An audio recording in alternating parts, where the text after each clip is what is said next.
turtle. So they've got that fight in them. And Fnatic Onic now has to adjust from that. You know, it was a great dunk on people, turret or not. And so Kelra nearly getting that tier 1 turret up on the top side. He's going to be fine. Guiding Winds out. Dax will get his first item locked in now. Starlium Scythe. Glowing Wand also for PX7. Some of these first items already coming into play. Okay. Mid lane though. Energy Eruption. Gonna try and poke down Kid X, so he doesn't have the health to zone out the members of Fnatic Onic Philippines. And looking at the previous clash, apart from what Royal Milk did, we have to commend again the mid duo of Kid X and PX7, but we have to commend Brusco because he goes in with the Guiding Wind.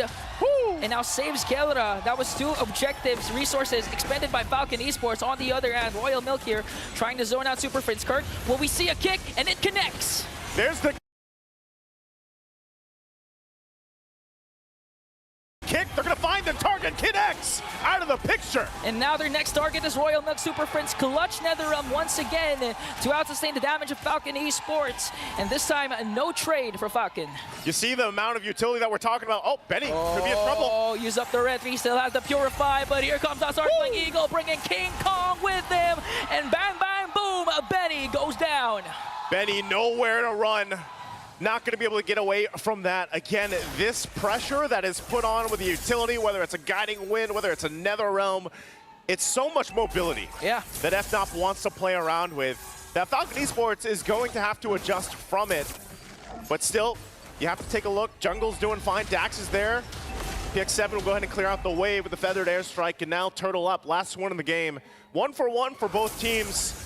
Still, Falcon Esports can choose to fight this. They're going to keep Benny up on that top side, possibly trading if they can. Royal Milk will go ahead and just hold this front side. Uh-oh, hold on. They got to watch out, though. Kirk on the hunt for this, too. Still, this could be a full-on fight. 5 versus 4 here. They're going to force Kid X back. Dax might try to jump in. Gets, oh no, he's in trouble. Oh, the kick flicker combination from Kirk to take down Dax. And now they're going to get a turtle, but Benny answers back with a turret top takedown. Now, Fnatic Onic Philippines, they're in a roll, in full control. King Kong used up his retribution to force PX7 to use the flicker and wings by wings. Fnatic Onic Philippines holding to a 1.7k gold lead. Good push from Benny. At least they got something out of it, but Fnatic getting a whole lot in this. They're going to drag Kid X. Shadow Stampede, forced to use the Sacred Hammer for Kid X to walk away. And now the thing is, the thing that's happening right now, Falcon Esports, although they were able to get previous trades during the first 4 or 5 minutes, it wasn't the proper target. I mean, looking at the composition of Fnatic Onic Philippines, they're going to feed all the resources to Kelra because he's going to be the main win condition of Fnatic Onic Philippines. And if you keep him alive, even if Brusco falls down, King Kong falls down, Kirk falls down, it doesn't matter as long as the gold standard is alive for Fnatic Onic. And that's what I'm wondering for Falcon Esports, just with everything that they have available, going against even the 3 Purifies alone, and then we've all seen it before, how Kelra positions himself. The reason why he is called the gold standard is something that they want to be able to go and solve. And looking at the items, you know, they are falling behind in the gold lane here. King Kong, tanky enough, confident enough to go and just fight for this purple buff. Might force out, the red trees goes in. Gonna be fine though, they do kind of disengage, keeping Kid X at bay here. Not sure if Falcon Esports actually wants to take a fight. They're just kind of slowly whittled down. Even with the Ghost Bursters alone, the turret finally falls. Kelra working on it. Now for the tier 2. The focus here, they might force a fight. Kelra, the damage! One more! So Kelra gets a kill onto Benny. The next target is Royal Milk Infernal Pursuit. He's going to bring that one with him, but Kelra says, I'm going to take 2 and bring them down. Fnatic Onic Philippines transitions to the middle lane. Again, Kelra now under the turret. The tier 2 is in trouble. PX7 is gone. The aggression of the Super family. I mean, all throughout the game, they're grouping up, finding kills. Even if you look at the lineup, Falcon Esports, they have a good counter initiation with Kid X with the implosion, but the problem is he's having a hard time sending because Kelra has proper targeting. The main damage dealers of Falcon Esports are falling apart even before Kid X has an opportunity to cast his ultimate. My goodness, the amount of damage that Kelra has right now, as we saw just from that glimpse, as Lord is secured now for FNOP. You know, what is he at? Haasclaws, he's got the Berserker's Fury, he's just got the Rose Gold Meteor Dog, he's got, you know, Malefic Gun too. He's got all the space in the world to work with. And so with this, Falcon Esports falling further behind in this game one, they're going to have to go ahead and get ready for a defense against this Lord push. You still have that Wave pushing up top alongside Kirk into that tier 2 as they get ready. They might have to pull a miracle play out here with Kid X if they can get things set up. King Kong on this side of the jungle. Okay, Dax still gets his purple buff. And here comes the force. Fnatic Onic Philippines will take down Royal Milk once again. They have a Lord marching in the mid lane. You know, looking at the game, it's not a good game to be a Forcer right now because the dive composition of Fnatic Onic Philippines is just too much. I mean, you have Cho, you have Matilda, even King Kong has been diving for Fnatic Onic Philippines, and now they're sieging in with the Lord. PX7 casts a Feathered Airstrike, but has to cancel it right away because of the threat Fnatic Onic Philippines has. Looking to close the game out still with the Lord marching in. Falcon Esports has to go ahead and defend. They're getting whittled down. They will take care of the Lord, though, so that might be all they get. FNOP still waiting for the rest of the waves to push in. They want the rest of the base turrets, but now in full force, Falcon Esports. Can they hold on to their base? The shields are gonna pop. Kelra just taking a couple shots there. Look at the damage on Royal Milk alone. And there they go, still trying to end it here. Oh, the implosion is their last effort, but Super Prince once again save the Super Family with the Nether Realm, but here comes the counter attack coming in from Falcon Esports, gonna bring down King Kong. One member down for Fnatic Onic Philippines, but they're gonna transition up top and try to bring down another target. Look at Kelra! Even on the face of 4 members of the Falcons! He's going again! Unfazed, wants to go for more, gets the double, Kirk gets the kick, feeds Kill with the triple. Is this gonna be a main? Kelra wins it for Fnatic! The gold standard will go in with a cleanup and a maniac. 11-40 a game for Fnatic Onic Philippines to start the best of 5. Can the Falcons rise higher than this? That is the question, because what a game, what a performance from FNOP. The Super Family, again, extending their dominance even up against Falcon Esports. Kelra picks up a Maniac, and they have a comfortable lead in this best of 5 series with a 1-0. Ooh, again, amazing performance. I know our panel wants to go ahead and break this down a little further. What do you guys think about game 1? From where we come from, they call that a lightning round. In just 11 minutes and 40 seconds, Fnatic Onic Philippines walks away with the dub. Given this is a best of 5, what a way to set the tone. Gentlemen, Wheezy, it's your first time on the M6 stage. How was that for you?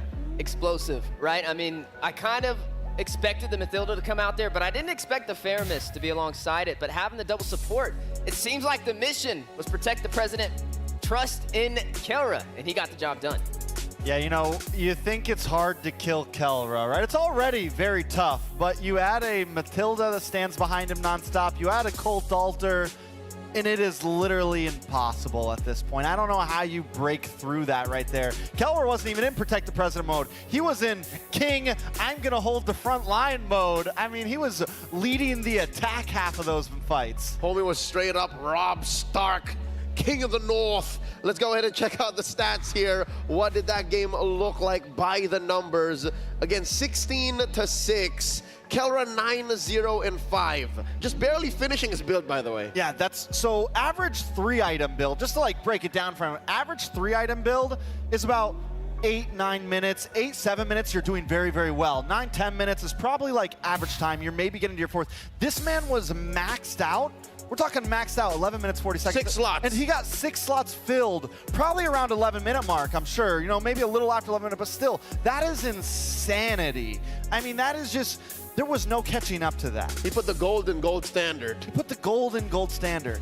Yeah, I mean, even with the itemization, right? When we see the Brunos go in for the Haas Claws, Berserk Sphere, then the Malefic Gun, he did it in a little bit different of an order, right? He went to Haas Claws, and then he goes straight into the Malefic Gun. He's playing not only for the survivability, but also able to attack from afar to sustain himself. And that's what made him so hard to take down. 9-0-5. Let's talk about the build on King Kong, because your pride and joy, the heart and soul of NA, Mobazane made Fredrin a pick again, a legit pick, and Look at that. King Kong, his third hero, was the Fredrin. It's built a little different. Yeah, he definitely went for a bit more of a tanky build there. We saw Mobazane sometimes go for the Thunderbelt. That's right. Instead, and Mobazane still did the same thing. Half a Molten Core. There were some other games where he didn't, and you could see the slowness in the jungle. So King Kong picks up the Molten Core, picks up the Helm, picks up a little the Athena Shield just in case PX7 gets out of control, just in case Dox gets out of control. And instead of going for the Radiant Armor, I really like the Athena Shield because it's that security against PX7. And it's that big booty, the HP. Like, you just get it, and it amplifies everything else the Fredrin does. Let's talk about Falcon Esports this time around. The way they drafted, the way they built their lineup, it's nothing we haven't seen before, especially from them. It's the core on the Joy early on, PX7 and Artillery Mage, sandbagging on Royal Milk early to mid, and then you're waiting for Benny, which was unfortunate. Benny never really got online. Man, I was wondering what the damage was going to look like, right? Especially over there for Kelra. 80,000 damage, skyrocketing over everybody else on the board. I mean, you had a couple of members, 1, 2, maybe even 3 members from Falcons. 3 is safe. 3 is safe. Yep, add up all their damage, and that's Kelra's alone. And you know, Falcons started off well. Dox got that early kill, but then it was immediately traded back. And they get the kill on the Brusco, but then Dox goes down. And from that point, it just felt like FNOP was like, all right, fine, we're going to press the gas now. And you look at FCON's composition, you look at this carry, you look at this Pharsa, all of these heroes need about 3 items to really pop off. And they just couldn't get there. And when they did get there, FNOP was already so defensive and so aggressive, there was no turnaround. And is it just me, or is Falcons lineup too honest for what Fnatic Onic is doing? It's too clear that, hey, this is where the damage is coming from, this is the power spike in early to mid, and then we fight for inevitability. Fnatic Onic did not allow for any of that. You know, it's just textbook, right? Sometimes going with the simpler method breeds better results, and Fnatic, right? Trusting in the damage of Kelra. Everybody else, I mean, we were even looking at the emblems. Very sustainable, very mobile, but no damage. It was only Kelra the one dishing out that damage, and they just trusted in that Haas Claws, that Berserker's Fury, and that Malefic Gun to rise to the occasion. Speaking of Kelra, there he is himself, that big old smile, ready to lead the way for Fnatic Onic. The gold standard is our MVP for game number 1. Screenshot this right now. This is how you build, and this is how you play a Bruno. Yeah, I even love the fourth item. RGM. RGM, Rose Gold Right. Meteor. And so a lot of people would save that for last, and that becomes your juggle item. But it just goes to show Kelra was playing so aggressive in that matchup, and I'm sure when we see some of these MVP highlights, we'll see it, how he was in the front line. He always had Brusco behind him. He always had the Cult Altar ready to go. And then just to pick that up as your 4th item shows that, listen, I'm going to get aggressive, man. I'm 8-0-5 right now. I'm 9-0-5. I'm going to get in your face and just be that guy. Hey, he's got Rose Gold, dog. He's got Rose Gold, dog. If anybody knows what that is, yeah, it's us from North America. Rose Gold, right? dog. Hey, man, a great game for Kelra. Now the question is, how does Falcon respond? We'll see here in the highlights how Kelra went behind enemy lines, in their face, and around these choke points to be able to kick balls straight into Falcon Esports' face. Something to note, you'll see here the positioning of Brusco constantly being close to the back line so that Kelra would have a pull out. You have Super Prince, who's about in the middle of all that to make sure that there's reliable damage from the Ghost Bursters. Where does this put Kirk and King Kong? I mean, this puts Kirk and King Kong essentially wherever they want to be, but King Kong normally holding front line, looking for angles, looking for those taunts, right? Looking for anything to buy that little bit of time. And look at King Kong here as well, kind of looking for the back, putting pressure, just in case Benny did try to get away there. He was there to catch him. There was 0 escape for Benny, even if he gets past Kelra. And then these are the big mistakes we start seeing from Royal Milk, going a little overextended. And towards the end here, Kelra just consistently holding the front. Brusco never even engages. See, that's the challenge, though, when you run the Phobias, right? As soon as you go with the Infernal Pursuit, you're in the middle of the battle. You're in the no thick of way it. out. Yeah, you're in the thick of it. And when there's that much sustainability that you have to go against, it's very hard to deal the damage necessary to get to the backline, to get to Kelra, the target that they were looking for. And as sound as that is, Falcon Esports may have made it work against other teams, other powerful teams here in M6, but against Fnatic Onic, especially if you give them this Faramis and Matilda duo, there has to be more in the tank. Ladies and gentlemen, the ROG Phone 9 is the official gaming phone of M6. Unleash unmatched gaming performance with the ROG Phone 9 Pro, a mobile masterpiece that seamlessly blends high-powered gaming with a sleek, modern aesthetic.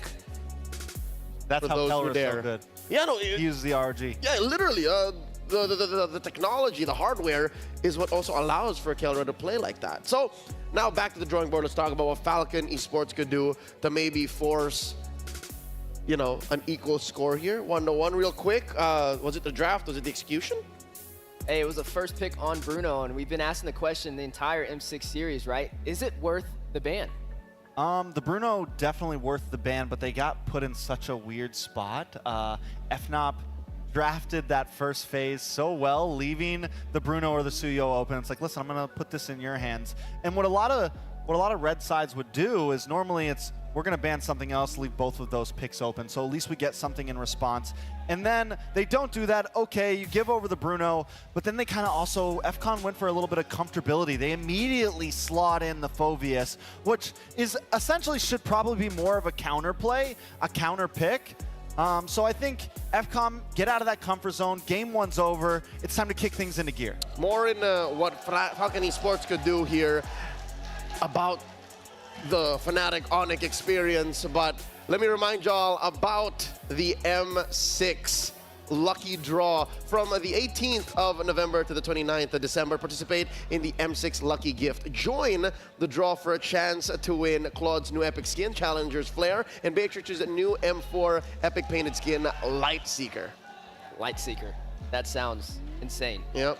You don't want to miss the rare opportunity to get Beatrix's M4 exclusive skin. And as well, check out MCGG, a multiplayer strategy game now soft launched in Malaysia and Singapore. That's Magic Chess Go Go. Pre-registration is now underway for other APAC regions. No need for fast fingers. Strategy and luck are your keys to victory. Team up with your favorite heroes and strategize with friends wherever, whenever. Put your strategies to the test, outsmart your opponents, and claim the ultimate victory. I'm a Magic Chess OG since 2020 January, baby. I Hey, like he it. is too, though. He's Yeah. been playing Magic Chess for a while. This is a long time coming. Who wins? You guys go up against each other? Magic Chess? You want to catch the 1v1, bro? Oh, I'm the Scarlet Shadow God. That's what they call me. You remember that? Yeah. That's right, the Hanabi Hayabusa. I do actually. Scarlet Shadow, yeah. That's yeah. some pretty OG You get like a synergies. special skill from it. As long as you have both, they both get a special skill. Yeah. Yeah. That was one of those smaller. I don't think that's going to be in Go-Go. Hey, you don't know. Season per season, you don't know. They might bring it back. If your boy asks for it enough, maybe they put it back in. Hey, I tell you what, we need an M series just for Magic Chess. Caster MC Go-Go tournament. Little Birdie told me there might be something in the works. Little esporty stuff. We'll talk about this later, but I'd now gladly come to Southeast Asia for that. back into the matchup here. Fnatic Onyx first on the board, 1-0. Luckily for all the Burmese fans, this is a best of 5, so we're just getting started. Fnatic Onyx, they did about 99% of that matchup correct. Falcon Esports, more on that. Wheezy, riddle me this. Draft-wise, what could Falcon Esports do better besides what our good old friend here, Herbert Wagner, shared? Well, number one, take out the Bruno if you don't have a plan Just for it. out of the form. Out of it completely. Definitely don't want that to walk, especially, I mean, look at their composition, right? They had a Mathilda and a Feramis. They had a lot of sustainability just to keep them alive. The whole goal was just to protect Kelra that entire game on the Bruno, and as soon as those 3 items came in, right? The Hawk's Claws, the Berserker's Fury, and the Malefic Gun, there was no way to stop him. I mean, we've seen teams pull out something like the Beatrix. Maybe the carry came out, and that was a little bit of a shocker to me, right? I didn't think the carry was going to be the pick there. I thought maybe something, we even discussed it, right? A Claude, something a little bit more survivability. But yeah, just the pressure in the gold lane is yet to be matched for Fnatic Onyx. Talking about that draft, it looks like they were drafted into a corner, and it's this man right here that's responsible for the situation right now. It's the teams themselves. We'll be hearing more about why not in just a bit. The head-to-head here. Fewer games played by Fnatic Onyx, better results overall, but I did not expect the numbers to be this clean. To be this close, actually. Yeah, I mean, There's still a little bit of skew. The win rate still favoring teams FNOP. themselves. We're Average hearing turret, more about, FCON, but we're still just getting started in this knockout stage. And you do have to also think about this as FNOP had a pretty early exit out of Swiss stage, to whereas Falcon played a few more games, had a bit more time to bump up those points. So I think overall, you know, we're looking at it. It's fair. You know, and not to mention, you got to look at who they win against as well, right? Falcon hit down or burst down some heavy hitters. Out They took of, down Aurora. Oh, I and remember. they also took down Yeah. SRG. And Aurora. Oh, come on, man. It's too soon. It's too soon. who else did they take out? We'll let... We're not going to say it? All right, cool. So They took out BTK. these stats are rolling. These stats are growing. And as we move forth through M6, you'll see that things are just looking better and better for Fnatic Onic. I think it's time for Falcon to bring out the bigger guns. Maybe it's their turn, again, in an effort to change the tides and change the momentum, bring out something new. Would y'all agree that maybe it's time to go deep and maybe show us the likes of the Roger? I mean, it's definitely doable. My only worry is against a team like FNOP, I wonder how things like that are going to do. You know, I just feel like they're such a grounded team that it is very hard to it's very hard to disrupt their flow. But again, that could be the fear that's in all of our minds. So it's like, that's why they don't do it. So maybe they just should. I mean, like I said, you have 5 games here. If it goes the distance, you have at least 2 more games, you know? So maybe it's time for that. At least. At That least. is bare minimum. Falcon Esports here, up against the ropes. I'm wondering what Coach Nyo Chow and Coach RC are talking about behind the scenes, because it's Coach Wynot in the other room, staying ahead of the competition. They want to learn about what happened to Aurora. They fell short, and it's no longer just about the Philippines, but about the world. Every region has leveled up their game. There are other strong teams in M6. It's not just them, and it's up to them to make sure they stay one step ahead. They're very self-aware.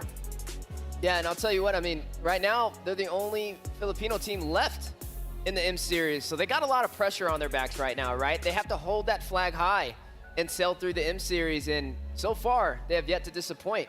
Now, how long can they keep that momentum up? As we get higher up this ladder and the elevation rises, teams are going to start dropping. All right, talking about elevation, are you trying to get at what I think you are? Are you saying that Falcon Esports is just heating up? Falcon Esports is just getting there, and Game 1 was a gauge, a test? Because looking at the draft, again, save for that carry, I agree with y'all, save for that carry, it looked like it was very Falcon comfortable. It was just like, heroes, we've played before, heroes you've seen. Is that a good sign? Is that a sign of weakness, or more of just, you know, like an opening chess gambit? I think they're going to spread their wings. I think it's about time to see that. We've seen it Right happen. now. Yeah, it could happen. Could happen. I don't doubt anymore. I mean, there's times even in NACT when we thought things weren't going to happen and the world was surprised. And if I've learned anything from watching the M Series, it's been full of surprises and full of upsets. So as we get to Game 2, we'll have to see where it goes. Yeah. For the Falcon fans out there, I think you got to be hoping that that was just a stretch, right? That was the warm-up. That was, let's get our thumbs ready for Game 2, you know, crack some knuckles, and now we're in a place where let's push things a little bit. And a lot of that's going to come down to the coaches, right? With the way we saw draft last game, I think coach is going to be extremely important into this, but we do have a head-to-head between Kelra and Benny. Okay, so far, it's clear that the numbers don't lie. Kelra, above and beyond. The question is, what do y'all see in Benny that might be the game changer? What can he do against the Filipino Savage, against the gold standard? Because numbers-wise, you can't beat Kelra. I think it's you're in a spot where maybe the goal isn't to exactly beat Kelra. Homie's it's to find the cracks in the rest of the team, right? Homie's a 5-time MVP in M6 so far. Top 1. Oh, behind him is Aaron, Shiki, and Skylar, 4 apiece. So with that said, Benny must be looking at that like, not toe-to-toe, not up front. This is the goal. It's gold lane supremacy right now, and Kelra definitely sits at the top of that pedestal.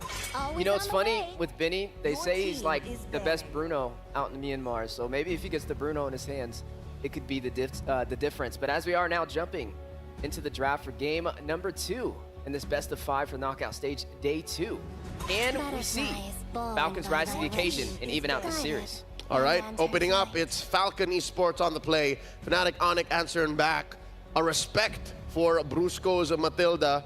And it's just another day in the office for Fnatic Onic, banning out the usual Fanny and Jushin. Yeah, I think it's pretty simple overall. My guess is FNOP once again is going to force FCON into some sort of trade.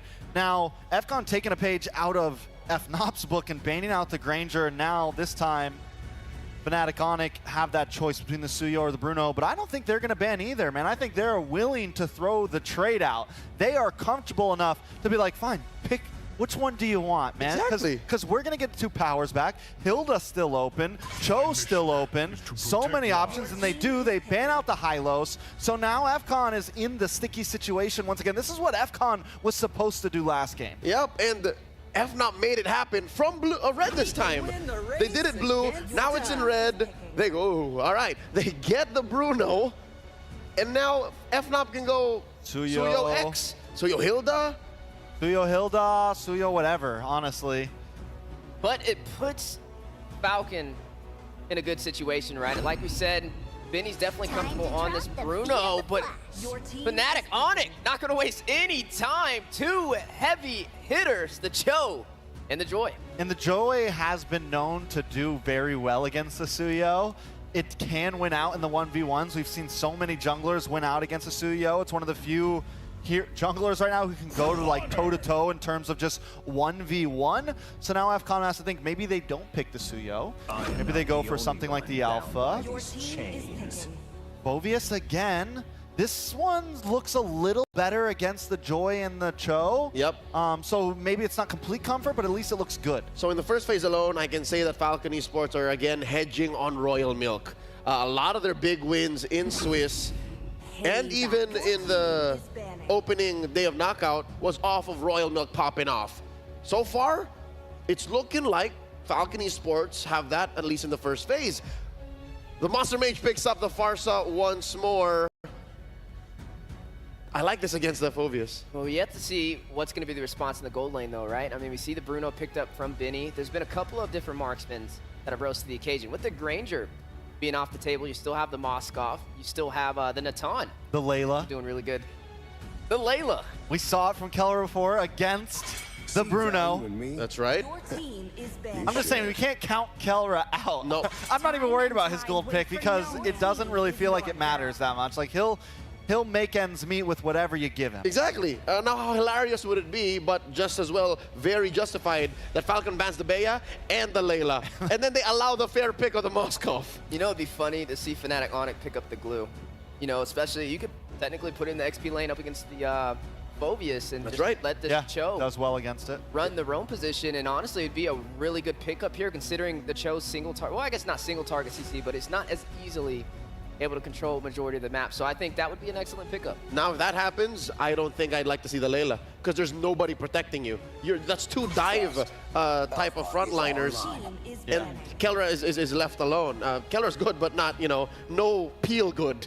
I'm on the mind of FCON jungle right now, and Alpha's gone. Suyo is open, but I think FNOP wants them to go Suyo. They'd rather I'm him almost Suyo. looking last, you know, slot 5, they go for maybe an assassin here. Maybe it's time to bring out something like that, the Haya, something along those lines. We know they have that type of jungler in their kit, and it could be troublesome for the Pharsa and the rest of the team. But the stats say Suyo has a better score over Joy. Is I haven't seen the 1v1. Exactly. Is Fnatic Onic the one to say, you know what? You don't know the beast. You don't know the Sigma jungler. You haven't seen him mewing, looks maxing, Ohio Phantom Tax. You haven't. So maybe they'll allow that. And that's exactly what they're saying here. I mean, they can go for it. And it will work. I mean, it can work. It's pretty much whoever gets the first few kills, right? From what we've seen, we saw yesterday, we saw Joy win out sometimes. We saw the Suyo win out. Whoever scales a bit quicker is going to win out. Yeah, right now you are seeing that Claude picked up. It's going to have a little bit of that survivability working inside of Kelra's favor. I mean, he was already hard to kill before, right? But now it's going to be even more challenging. Not to mention, he should be able to soak in to the more tankier composition with that Phoveus and that Tig on the other side. And there's the Suyo confirmed. You still need a mid laner. What does BX7 pick up here? His Vex is open. Vex is open. Eve is open Eve too. is still open. We saw the Eve Tig from FNOP yesterday, and it did wonderful together. They could go for something like a root. Oh no, they still need a mid. Vex. Your team is picking. Oh, They go for the Pharomines this time. But against the Claude, against the Pharsa, against the Joy, it's a little scary. They're picking that into multiple counters. Well, they can go the glue. I would have said Vexana just for the fact if you could deny the glue from Fnatic Yeah, but Onyx. glue gets hard countered. You're gonna by get the blown Pharomines. up. Yeah, you're gonna get blown up. Pharomines destroy. Oh, true. Glue. That is Yeah. true. Priestess of Primal Keep it Lightning, simple. the Put hunter Kirk of on all the evil gods. on the Edith. did you see That's Kirk the last night? signature You monstrous. see Kirk last night? He did not. I'm just kidding. Monster. All right, y'all know he didn't die. So, with that said, let's throw it over to our casters. Calling game number 2. Nice one, Ian. Let's go. Hey, you know who saw Kirk last night? We did. And everybody else saw Kirk's performance, but also Phoveus and Benny's Bruno this time around, man. I gotta say, it was an electrifying game 1, but this draft this time for Falcon Esports, is it gonna be enough to take them into the series and even it out 1-1 again? You know, I do have to agree with Trex, man. You picked up the Faramis up against the Pharsa and the Claude, natural counters of the Faramis. They're just going to burn through the NetherRealm, but they'll still see how Falcon will respond to Fnatic Onyx. They've got to respond. They both have comfort picks leading into this game.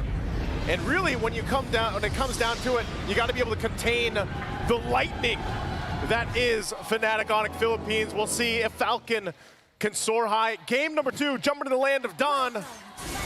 It breaks down to this, Dax and King Kong in the jungle. This time Dax, also a pick that he loves to take into the games. We'll see how he answers mid lane. It gets a lot of action early on, especially when we see the Cho in play. And this time they'll try to secure the buffs and the early rotations. But Ingon, anything sticking out so far emblem-wise for you when we get a preview of it? Not so much. It's just that Dax, again, resulted to the Impure Rage, so you know that he wants to go for the sustain. Not so much about the attack, but looking at Kelra, unfazed, unbothered. Quantum Charge, Master Assassin. Yeah. He wants to go aggressive in the gold lane. This is what I love about Kirk, too. Kirk loves the Warcry emblem on the Edith. And there's a reason why he gets so many kills when he does pick it. Such a comfort pick for him, and we've even seen him go to the extent of just taking Lords alone. So, again, something that Falcon Esports wants to go ahead and keep in consideration. A lot of the early poking going back and forth. Brusco loves to be pretty aggressive on the Cho. A King Kong, too, on this side of the jungle. Oh, Kirk, Kirk. okay. Our Chatter Flicker combination. Here comes King Kong. Might be able to take down Dax. Super Friends once again shining for the Super family. They want to extend their lead by trying to go for Royal Milk. But again, Brusco will disengage. That was a huge response coming in from Super Friends. Big response, PX7 could be in trouble. Brusco taking a couple of shots, 1 kick, 2 kicks, gone. Super Prince will pick up the kill. The aggression of the mid-roam combination paired up with King Kong's fast farming. This was actually what the panel has been saying. In terms of statistics, Suyo has a better win rate compared to Joy, but again, Trek said it's all gonna boil down to who's gonna farm up faster. And so far, King Kong is 1 level ahead of Dax. I'm wondering how this matchup will play a part. You know, we saw this answer already. Benny, in trouble, the feathered airstrike finds the mark, and now the fight for the turtle's gonna break out. Inferno Pursuit, they're gonna try and work on Kirk. Kirk pops his ultimate, but gets pulled up and hit with the Queller. A trade for Falcon Esports. And now they're gonna transition to the turtle. Let's see how Brusco and Super Friends will react. They're just gonna give this up. Looks like Falcon Esports will get the objective. They secure the turtle. Meanwhile, though, leave it up to FNOP to find something else where a ton of gold go in the hands of Kelra here as he pushed in. Still, of course, working on that first item. Did get the level 2 boots, though, to help with some of the trades against the Bruno. So he's got that little extra physical defense to go ahead and deal with that, because this is a matchup that, yeah, maybe some people wouldn't like to play in the Bruno. I mean, Bruno, obviously, just massive win rate right now, pick rate as well. The Claude so much, not so much so. You know, it's specific gold laners and players that really like to utilize this, and Kelra being one of them. Actually, we just see a lot of the gold laners from the Philippines like to go for the Claude, and it's always something they can take into consideration later in the game where they split push on the map. Yeah, I think that's why Fnatic Onyx Philippines early rotated up top, because we've been talking about this a while ago that they normally don't engage in the gold lane, but in this case, since the opposing team has the Bruno and Keller has an unfavorable hero in this Claude, they have to work on the gold lane, but right now Royal Mick with an Infernal Pursuit. They're gonna go in, Kirk, a little bit of health, still left, will flicker on out defensively, so gonna be just fine. Now still the fight, gonna disengage both sides, but some battle spells, ultimates used in that exchange. There's the kick though. And the feathered airstrike. PX7 though with the Nether Realm to try and save Kid X. Brusco forced to use the flicker.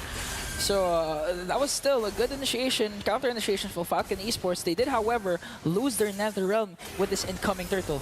Part of this again too is just to be able to contain, you know, allowing your junglers to get the buffs. Now look at King Kong. He can actually go in. Looks like it was taken, so Dax, no purple buff for him. Yeah.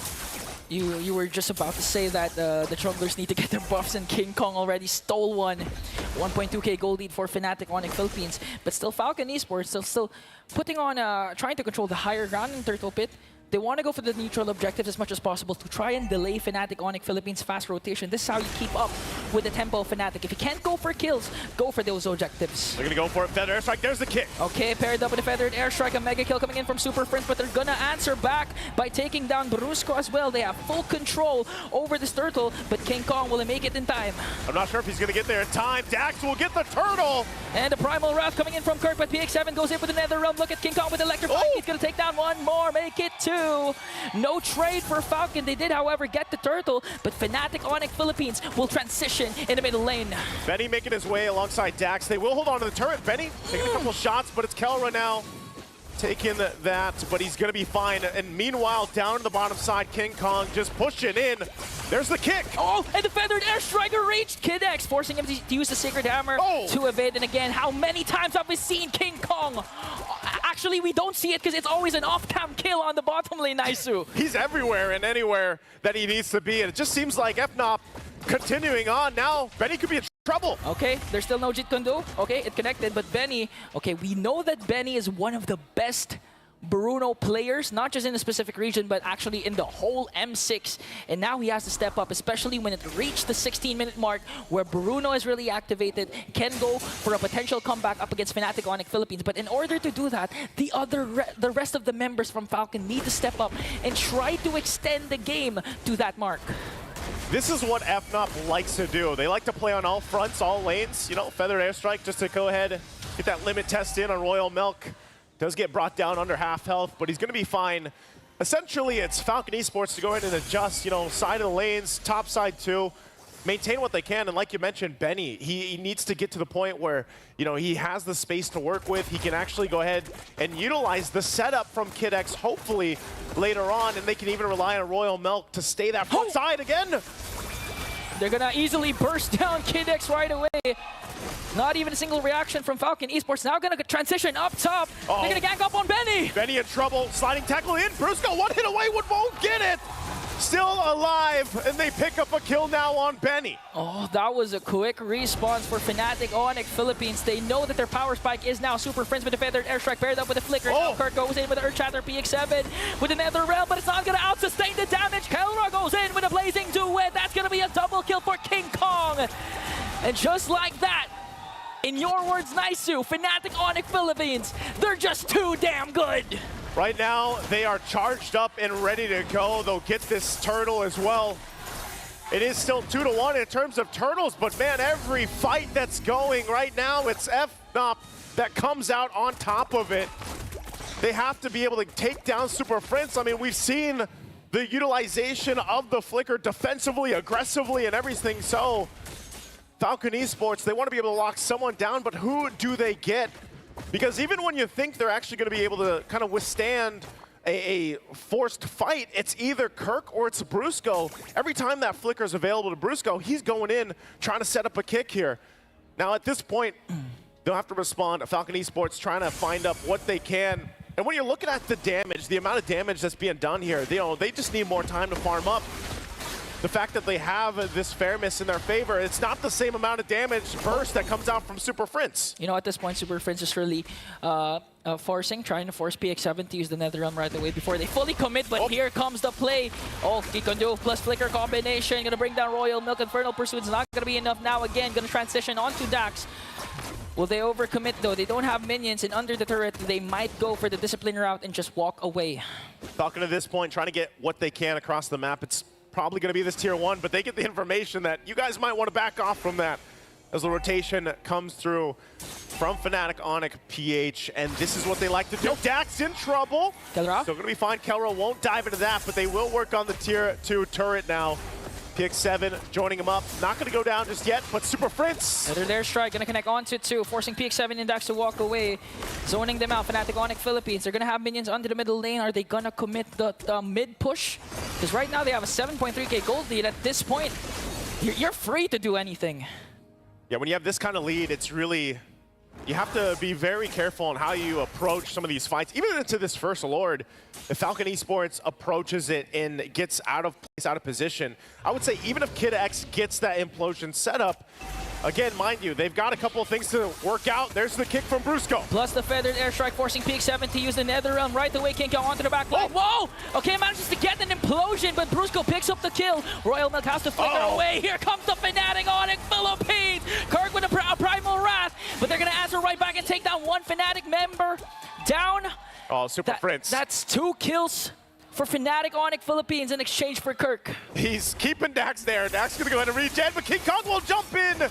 Super Prince waiting patiently, relying on Benny to come help him out. He wants to clear that way. Oh, there's the feathered airstrike. They're going to cancel it out so he doesn't get the one last in, and Super Prince will back off, but they bought themselves enough time to secure the Lord for FNOP. King Kong waits a little bit longer, and there you go. Objective secured. Fortunately for Falcon Esports, you know, the Faram is actually scared off Super Prince as far, so that was one more hit to Dax with a feathered airstrike. So Falcon Esports, they did not lose any bodies, but Fnatic Onyx Philippines, they got the Lord uncontested, and now they're going to try and make sure the minions are, the minion waves are managed. They're trying to take down all inhibitor turrets as much as possible with a 9.2k gold lead. Again, it's a massive lead for them, so Falcon Esports backs against the wall. We saw a preview of the team fight potential. Even if an implosion is set up, they just don't have enough firepower right now. So this main idea might be to get a pick here. King Kong, though, elusive as he is on the Joy, will be able to just freely get away. Still waiting for that Lord to push in.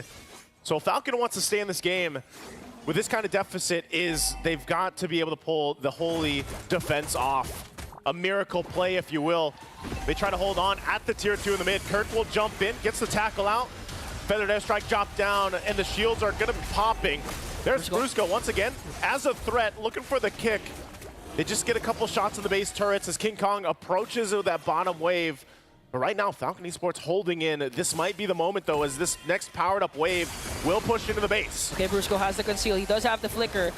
But I think Fnatic Onyx Philippines, they're not going to overcommit because Falcon Esports made quick work of the mid lane minions and now going to transition onto the top and to the bottom. Fnatic Onyx Philippines trying to play as disciplined as possible. They can't find the proper angle to penetrate the defense, to penetrate the front line and get to Benny. Still, give it up to Falcon Esports, even despite being down this much. Hold on to their base turrets, even if it's just barely in the mid lane. Looking at the items, you can see the glaring difference between the gold laners. You know, nearly 3,000 gold difference. And they're able to take a risk because of the fact that Kelra has these items now in the mid lane. Kid X targets Kirk onto the back line, gonna get ganked up by 5 Super Prince to the rescue. The feathered airstrike gonna take down Kirk. Once again, Fnatic Onyx Philippines, King Kong with the electrifying beach, trying to go for the back line, but PX7 with a clutch Netherrealm, and all the while Kelra just worked on the top lane inhibitor turret, executed flawlessly by Fnatic, but a heads-up play for Kid X for Falcon Esports. Took them a little bit longer, but they got the 2 base turrets down off of that Lord take. And again, Kelra now picking up the Malefic Roar. As we were saying, the spark difference between the gold laner damage is massive. And so we're looking at another 5+ minutes, really, for Falcon Esports possibly to get back in fighting form. They might have to go ahead and give up even the next Lord at this point, unless they can somehow get a pick off. And I feel like that's what they've been trying to do but it just hasn't worked because most of the times you have people like, you know, these heroes like the Joy that are just scouting things out, and King Kong can easily get away unless he's locked down properly. Picks up the Divine Glaive himself, so the amount of magic damage being utilized here between him and Super Prince, and even to an extent, Kirk is a massive. Yeah. The Lord will be started up. Still looking to make a play up there on the top, trying to get that tier 1 down. Quick work on this Lord take. Okay, an uncontested Lord for Fnatic, Onyx, Philippines, and Falcon Esports. They're no longer looking for a trade. I think with their current composition, they can, however, try and clear this, especially if no one gets picked off and KidX makes another miracle implosion play, so it's still possible for Falcon Esports to try and turn things around and force the game to the 16-17 minute mark when Benny is going to be activated for their side. Benny's positioning is what's crucial here. You can still play around the fact that you have a Netherrealm to help you. He's got a little bit of defensive, picks up the Rose Gold Meteor, so he's got that BOD also for Dax on this, possibly the last defense. We'll see how they play apart. FNOP takes the last base turret in, and now walking in slowly with the Lord up front. Taking a couple shots, they still respect the damage that can come out. Benny on the front side, gonna get checked, but they actually defend, even despite the 13K lead right now for FNOP. Not sure if they actually go in further. It looks like they do really want to just be disciplined here because of the fact that they have to respect how much utility is actually there for Falcon Esports. Yeah, again, they have the Netherrealm, and KidX can go in anytime with the implosion. So Fnatic, Onyx, Philippines, even if they have this huge lead, 12.9k, even if they had the Lord, even if they have damage coming in from Kelra, the utility, the PX7 alone with the Netherrealm is going to be enough for Falcon Esports to out-sustain 2 to 3 seconds worth of damage coming in from Fnatic, Onyx, Philippines, and eventually enable Benny to just wreak havoc up against Fnatic, Onyx, Philippines. Not to mention, he did, however, pick up the Rose Gold Meteor, as you mentioned, and he does Asus Purify. So in terms of positioning, when it comes to those clashes, it's going to be also hard for Fnatic, Onyx, Philippines to lock down on Benny. Sort of surprised, you know, with FNOP, even with the lead that they have, based off even what we saw in Game 1, how kind of slow they're taking that approach into the base. And part of it really is just because, for example, if one person goes down from FNOP and they overextend into a base push, that's a whole lot of gold going to whoever gets that kill from Falcon Esports. And if it's Benny, obviously he's pretty much there. I mean, he does have the itemization that he needs, still working on the last one. But you can already see it. You know, when they get a preview of the damage, when they're defending, it's there. And a Netherrealm alone is enough. No matter how behind PX7 was, for example, Netherrealm is enough utility and enough value to actually turn base defenses, where we've seen this even in previous competitive games for MLBB before, where a Netherrealm, a clutch timing on it, can keep you into the game. So it's FNOP practicing that disciplined approach. You're still waiting for that Lord to come up. Not really going to be able to find anything from this, so rather just kind of out of stalemate until Falcon Esports gets in that defense mode again. Yeah, Fnatic, Onyx, Philippines gonna do this by the book. Gonna try and get an uncontested Lord, but looking at the position of the rest of the members of Fnatic, Onyx, Philippines, if someone for Falcon Esports tried to get information, get vision, for sure Fnatic, Onyx, Philippines won't be afraid to try and dive down and get a burst. Lord's up here now, so Falcon will just let it get taken. They know that even if they approach towards this, it's going to be gone in an instant, as it is. Another Lord now in the hands of FNOP. This is most likely the one that could end the game. So have they bought enough time earlier on? We did say, you know, Falcon Esports needs about 5 minutes. They got the 5 minutes. They made that work. That was one of the boxes they had to check. Now can they make this a team fight, a defense, to possibly turn the game in its favor? Again, they have, what, no turrets down. So they have to win a base defense and possibly swing towards the base of FNOP. And as they wait for that Lord to approach, FNOP will deal with the waves, managing them up. And this is one of the things, you know, Dax himself has good damage on the Suyo, but he's nearly just got to wait for KidX. If KidX lands this implosion, it's going to be great, but already KidX in trouble. They got spotted out and bursted down. KidX Immortality will be popped. Whoop. That's one member down for Falcon Esports, but Kelra actually is not going to mind KidX anymore. They want to go for the tower push. Without KidX, though, can they even win this fight here? They're going to break out. Okay, they're going to zone out the members of Falcon Esports with a feathered airstrike. They're going to log onto the base and win game number 2 for Fnatic, Onyx, Philippines. And off a questionable positioning, punishing the positioning mistake, man. we don't even get to see Falcon Esports go for the base defense that they were building up to and they bought time for, as FNOP will punish any mistake they see. Now at 2-0, match point for this series. Again, going back to the drawing board here for Falcon Esports. You know, Fnatic Onyx Philippines, even though they're hyped up, exciting team, they're still not afraid to showcase their discipline, their macro gameplay, and their patience up against a team like Falcon Esports. That game was executed to perfection by the whole squad of the Super Family. Man, I'm just not sure the call there. You know, with Kid X, that was crucial. I was saying, you know, we need this implosion to see the tide turn possibly in the fight, but hey, maybe the panel can make sense of that. Panel, take it away. What do you guys think about this one? Thanks, Jose and Jose. A little longer in the tank this one went. 17 minutes and 48, still the win for Fnatic Onyx Philippines. And with that, we are at match point. Gentlemen, it seems like Fnatic Onyx are also capable of swinging it over and giving Super Friends and King Kong a little bit of spotlight. Yeah, this one wasn't really the age of Kelra, but yeah, again, Super Friends and King Kong combination. Just hard to match up with. You have the Joy, right? Super mobile, able to get to the objectives, and you know, we kind of talked about it briefly while the game was going on.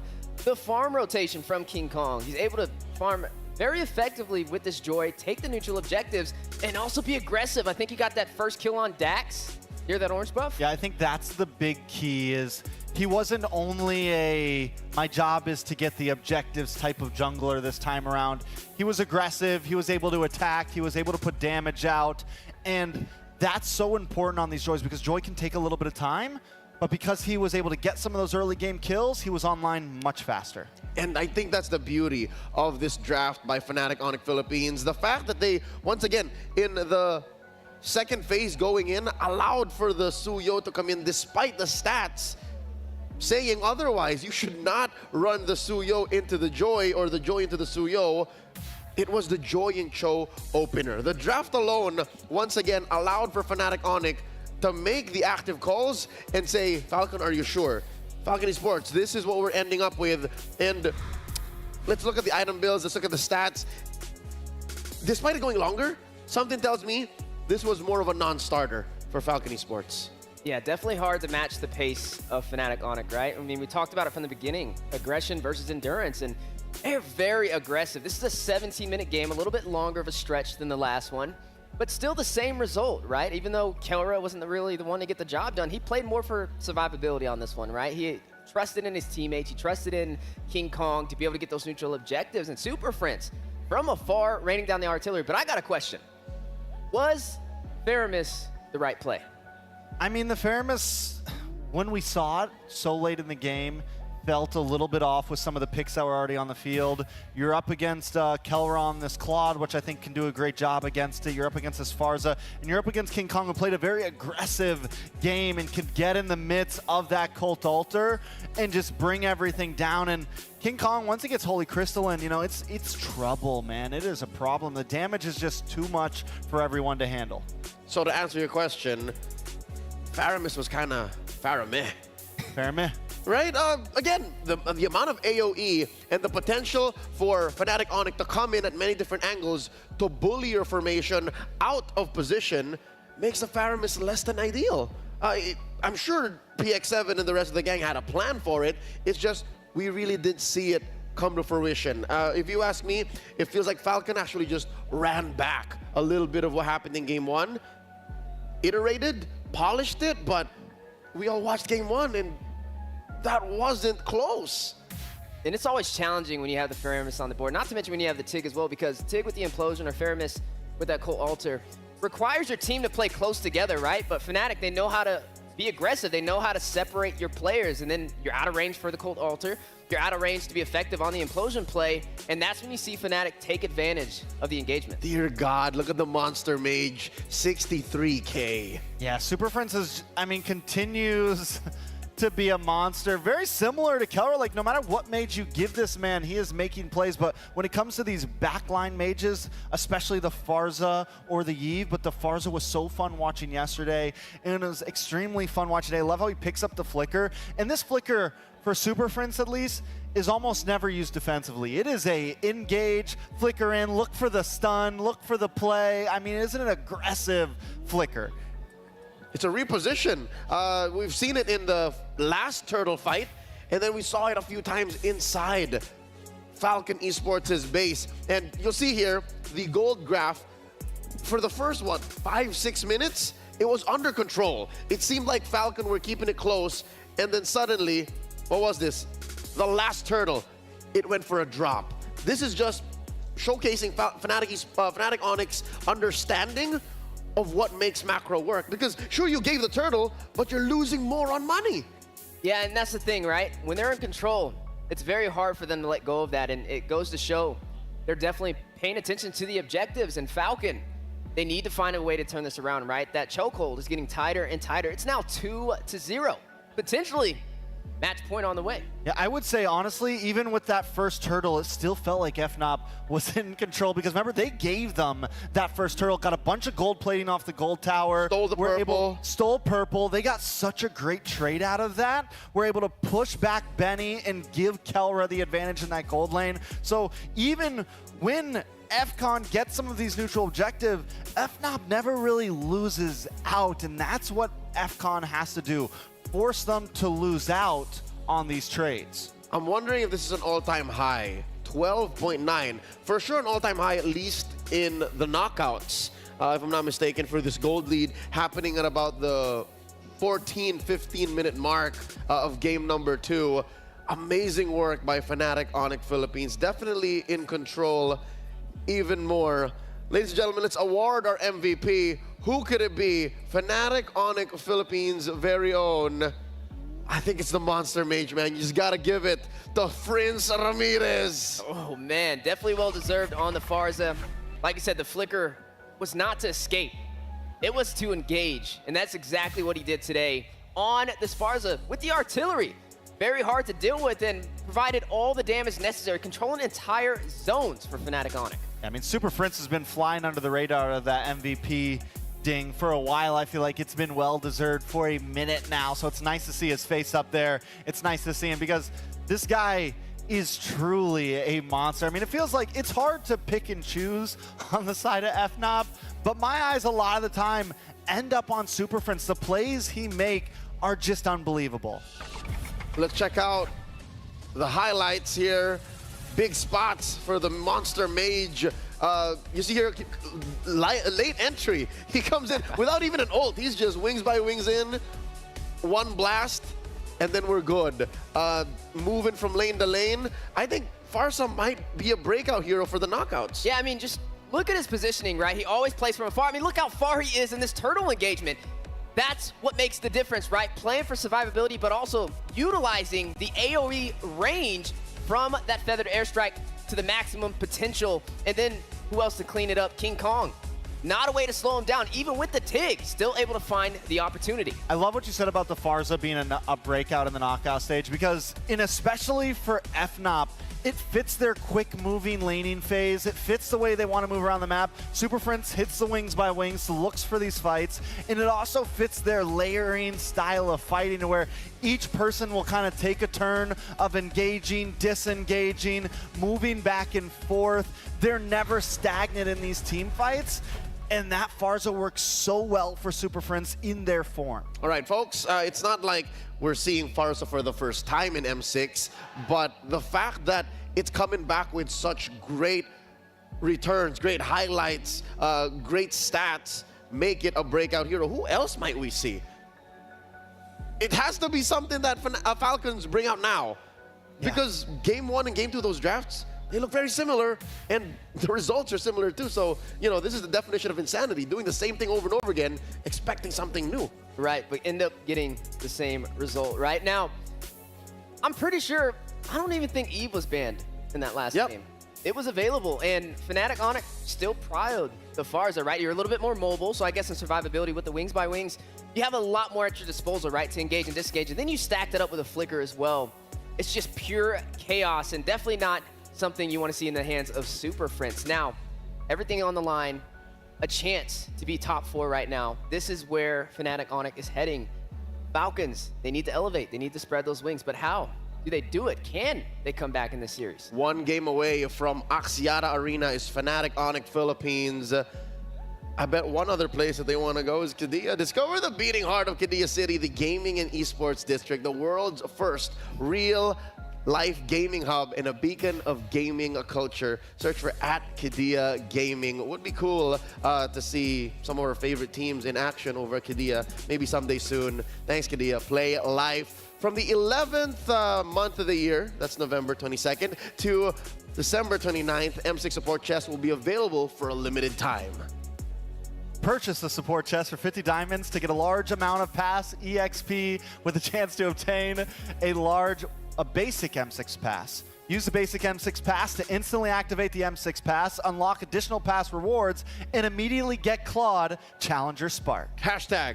Greater than ever. Hashtag. MLBB M6. Hashtag. Mobile Legends, bang bang. All right, so with this out of the way, we were pretty urgent after game 1.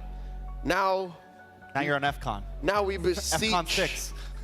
Now we beseech Falcon Esports to bring out something new. What could it be? When can they whip it out? It's gotta be here. It's gotta be now. Luckily, we do have a few moments before the big action begins. We have a courtside interview coming in with Rose and the gang. Let's see what they're up to. Hello, everybody, and thank you to the panel. Welcome to the Courtside Report. My name is Rose, and I am with Michelle. And right now, I am with Mr. General Dilar, all the way from the Philippines. He is a pro player, content creator, model, and now he's a part of the MPL PH Insider. So, sir, what do you do as an MPL PH Insider? MPL content creator po sa Philippines. So you're an MPL content creator, technically. Yes. So is that why you keep dancing and taunting here? Yes. Yes, ma'am. Why are you so scared to answer suddenly? Are you nervous? Opo. Okay, he's nervous. Out of nowhere. Maybe nervous because beside the roles, right? So any content inspiring you after watching the game 1? What do you think about their game 1? Tingin ko dun sa game 1, mas naging agresibo lang talaga yung Onyx Philippines. Yan. Tapos hindi nakapag-scale ng maayos yung Falcon. He said he thinks in game 1, actually, Fnatic Onyx Philippines managed to scale quicker, and after that, Falcons didn't manage to come back because of how aggressive Fnatic Onyx was. Okay, now, Dilar, I'm just going to ask you one question, okay? Give me a good answer. O sige, ah. Give me a good answer. Who do you want them to meet later on? If they were going to proceed to the upper bracket final? RQ versus Team Liquid. Yes, who do you want Fnatic Onyx Philippines to meet? Napakadali naman sagot yan. Ay, tanong yan. Tingin ko, kahit sino naman sa kanila, mauulit at mauulit lang yung nangyari nung nakarang M-Series. Wow! Michelle, you know what he said? That's such an easy question. It doesn't matter who Fnatic Onyx meets because whatever happened in the past M-Series will happen again this time around. Whoa, so you are get so confident about the team, right? So did you think they got any improvement after coming to the M6 series? Yung Fnatic Onyx Philippines. Yes, ano yung improvement nila from MPL PH Season 14 to now? Sobrang laki kasi nung MPL Philippines Grand Finals nila, medyo tumagilid-tagilid pa yung yung barko. Pero ngayon, nakapag-adjust sila sa M6. Na yung dropping style nila, mabilis sila nakapag-adjust compared dun sa mga ibang team. He said that actually in MPL PH Season 14, the draft and everything else was still shaky. The boat was shaky because we all know that the Grand Finals, Aurora almost won, right? And so he said, in his opinion, this time around, Fnatic Onyx Philippines managed to work on the draft, and I'm pretty sure even discipline-wise, they're very different this time around, right? Yes. Dahil sa syempre sa coach din. He said also because of the coach. Okay, Dilar, what do you want to say to Fnatic Onyx Philippines on the stage before we start Game 3? Galingan nyo palagi, tsaka gawin nyo lang yung mismong trabaho nyo, tsaka yung role nyo. Shoutout din sa, syempre sa Falcon.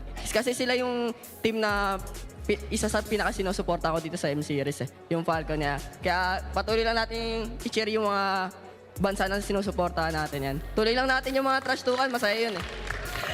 He said that to Fnatic Onyx Philippines, just continue doing what you're supposed to do and just stick to your job desk. And for Falcons as well, a big shout out to them because he said he finds Falcon really good this M series. To everybody watching, don't forget to just support the country you guys are supporting and just continue with whatever you guys have been doing now, the banter and everything, because it's fun. It makes everything fun.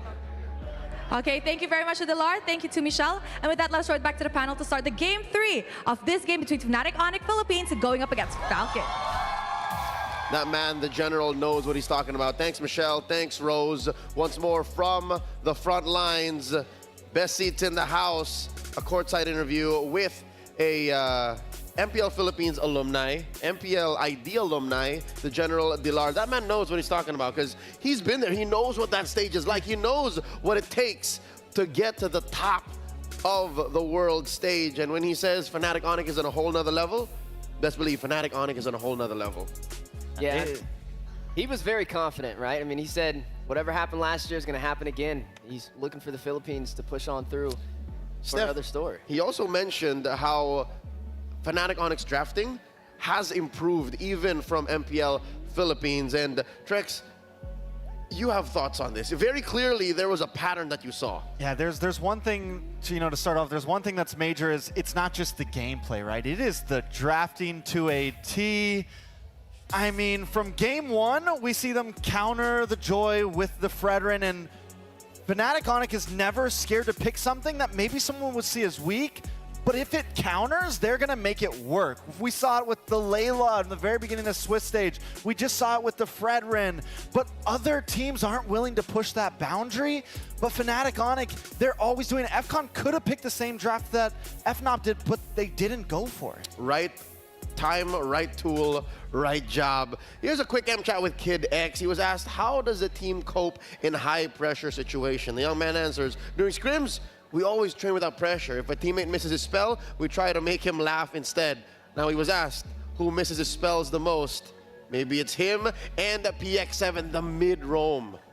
Well, they know how to have fun, right? And sometimes that definitely is what matters. But right now, facing a 2-0 deficit in a best of 5, I wouldn't wish that on my worst enemy. And this is going to be challenging for them to come back. Hopefully, they can find that way, because we know Fnatic Onyx, when there's a path, they find it. Imagine trying to laugh off a 2-0 deficit. Imagine trying to laugh off going single-digit kills against Fnatic Onyx back-to-back in game 1 and 2. How does Falcon Esports shake off the nerves? How do they reset? How do they do the almost impossible? Because I'll tell you now, in about 3 or 4 months, I haven't seen a team make Fnatic Onyx PH sweat the way the likes of Aurora and I'll tell you now, RRQ and SPS, those teams, they got one over Fnatic Onyx. Can FCON do the same here?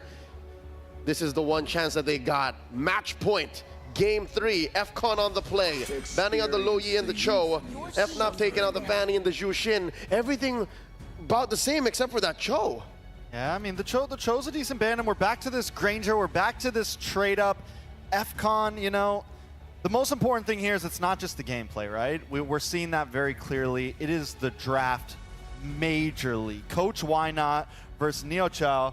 I mean, it is something that has to change for FCON. We need to lose the idea of comfortability. We need to lose the idea of this has to be picked. We need to be ready to counter at all cost, at all odds, and the players need to be able to play whatever the coach wants to give them. Yeah, they're facing a double-edged sword yet again, right? First in the draft, last time we asked, do they pick the Bruno, do they pick the Suyo? Right now, you are seeing both available as the Hylos will be banned out. Last time they picked the Bruno, and it didn't work in their favor. Do they go the Suyo this time around? No, they go the Bruno again. I don't think the Bruno's bad. The Bruno was not a bad first pick. FNOP, if they go for this Joy again, if they go for the same thing we saw last time, what was it, Joy? I want to see the Fred. Cho? I want to see the Fred. It is the counter to the Joy right now. It's not Suyo. Joy wins out in that rock, paper, scissors. We already saw it last time. And And if you doubt what I'm saying, FNOP pulled the Fred out against Joy in Game 1. So take a page out of their book and do what they did to you. All of the supporting documents to prove Trex's theory is in this series. So all you gotta do is scrub back about an hour and a half and you'll see it all. Now, Fnatic Onic, they open up with the Joy, and instead of the Cho, they get the Khalid. Which we know very much this could be a Roam Khalid if they want it. It could It's be a Brusco special. Yeah, it's a Brusco special. Some spice in the land of Dawn. Yeah, and they can definitely flex it like you mentioned, especially with that Hylos being out, one of the only heroes that can really match up with the pace of that Khalid. Now, there's still a lot of mid laners on the case up for grabs. You are going to go ahead and see the Fredrin locked in, a Trex prediction at its finest. Coach Trex. Okay. It wasn't a prediction. It was an order. It was an order. It was, listen, guys, I'm losing faith in you. And there's another page out of the Draft 1 book, Game 1 draft book. We pick up the Matilda. Gives Benny some opportunity to dance around here. Now, last time we saw it as a last-minute flex, but still, we're looking very similar to FNOP's Game 1 draft on the side of FCON. As good as this is as a development, right? You take a draft and you make it as close to the winning formula. You're doing it against a team who did that. Hey, man. Imitation is the highest form of flattery, but not like this. What are you trying to get, the Faramis and then like an XP lane substitution for that Cho? Maybe they should have took the Cho in the beginning and then did the swap and literally just copy and paste, you know? Now the question is, do we pick up our mid laner here, right? I mean, last pick on the board for the first half. You could go in for the Farza again. There is a Mathilda though, could be a little bit of a challenge. They're gonna go in for the Vexana instead.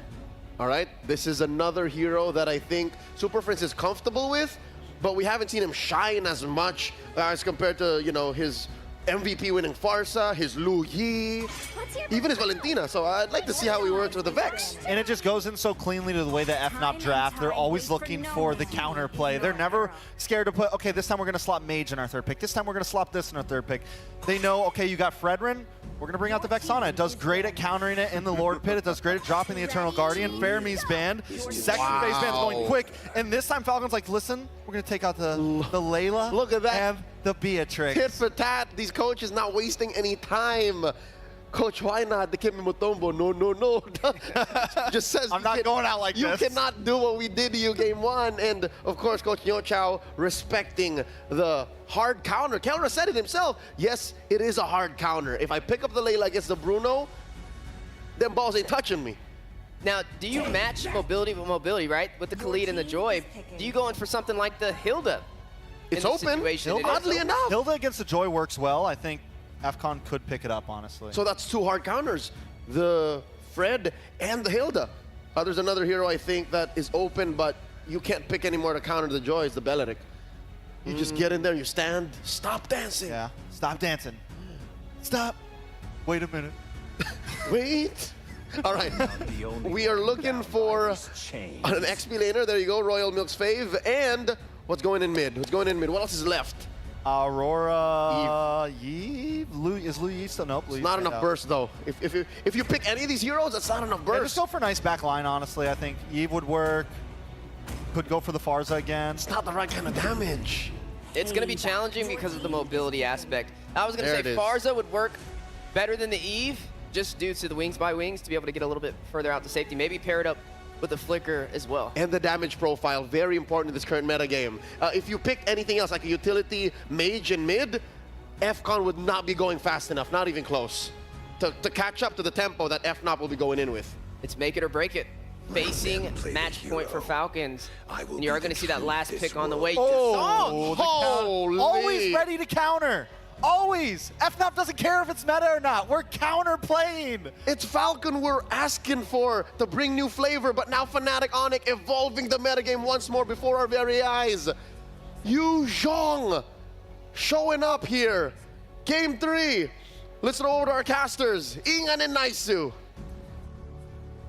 You know, Yu Zhong had to come out because he's seeing all the other Prime skins coming out to play in M6, and he's like, you can't forget about me, Ingan.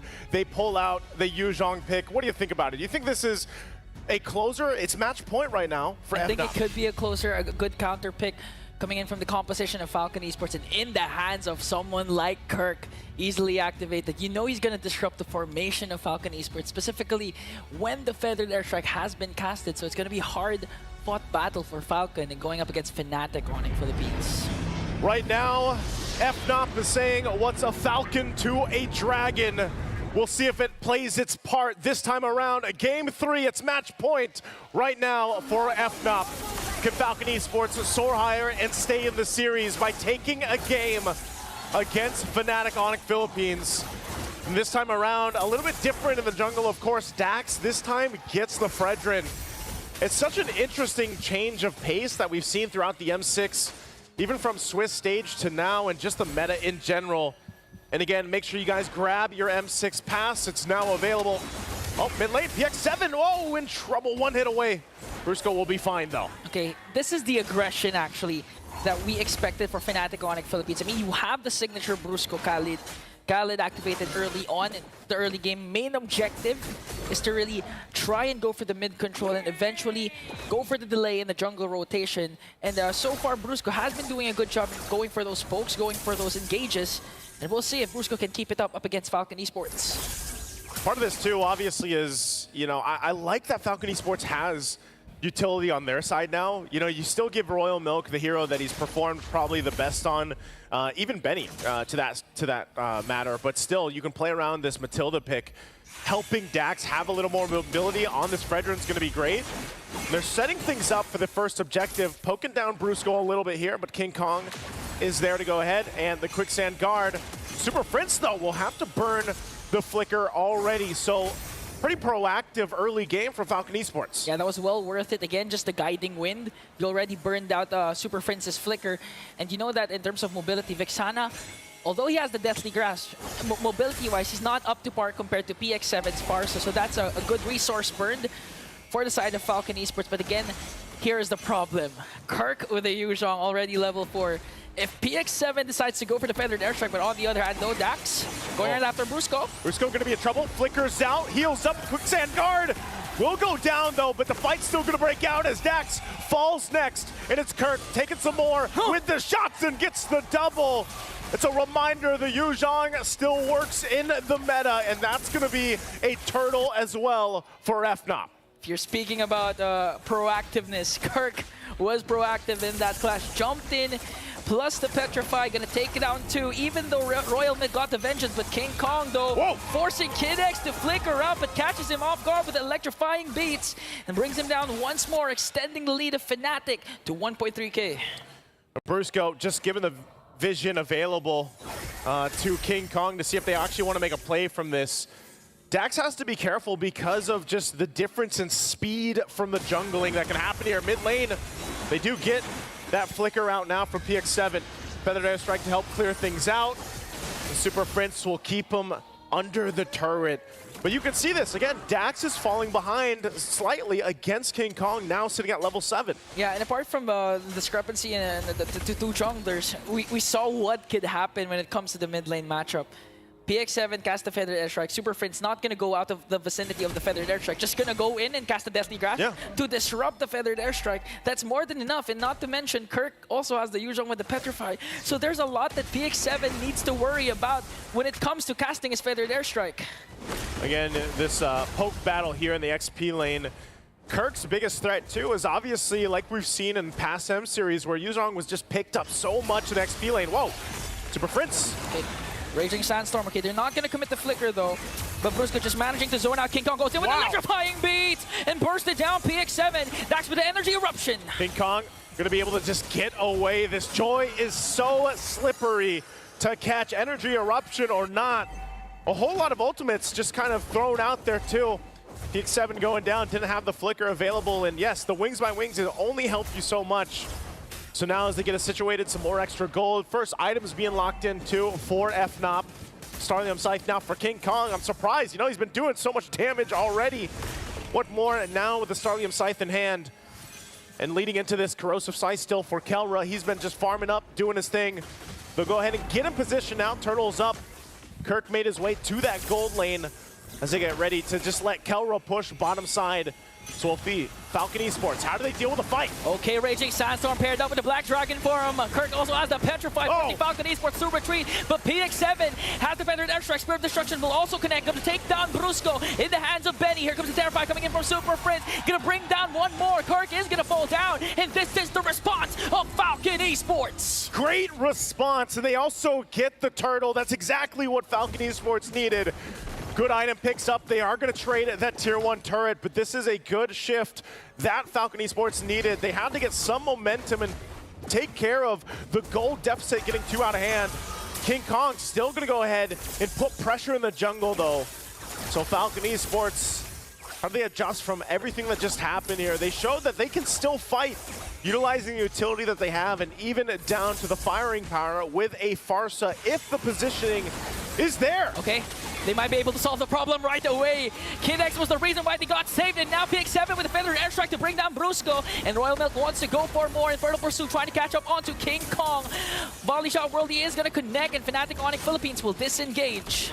You're seeing it happen, you know, in these team fights and these skirmishes. Falcon Esports' lineup allows them to just go ahead and fight it out if they have to. Kirk now joining the fight into the mid lane. They get the Vengeance out. Kirk could be in trouble. Still going to be fine. Get some of the healing back with that Shahis, and so he goes and disengages. Okay, that's a win for Falcon Esports. Although Royal Milk popped his Vengeance, they also popped the Kirk's Petrify and paired up with ultimates casted by Fnatic Onyx Philippines. But all the while, Kelra, the gold standard, is just really making quick work of the turrets. He did get the turret down bottom during that turtle fight wherein Falcon Esports won that trade. And right now he got one on top, and King Kong goes in onto Dax. They're going for Dax. Dax, quarter the health. Oh, the Spear of Destruction lands, and here comes Kelra, picking up the kill right on the mark. And now PX7 whittled away. 1 HP will survive.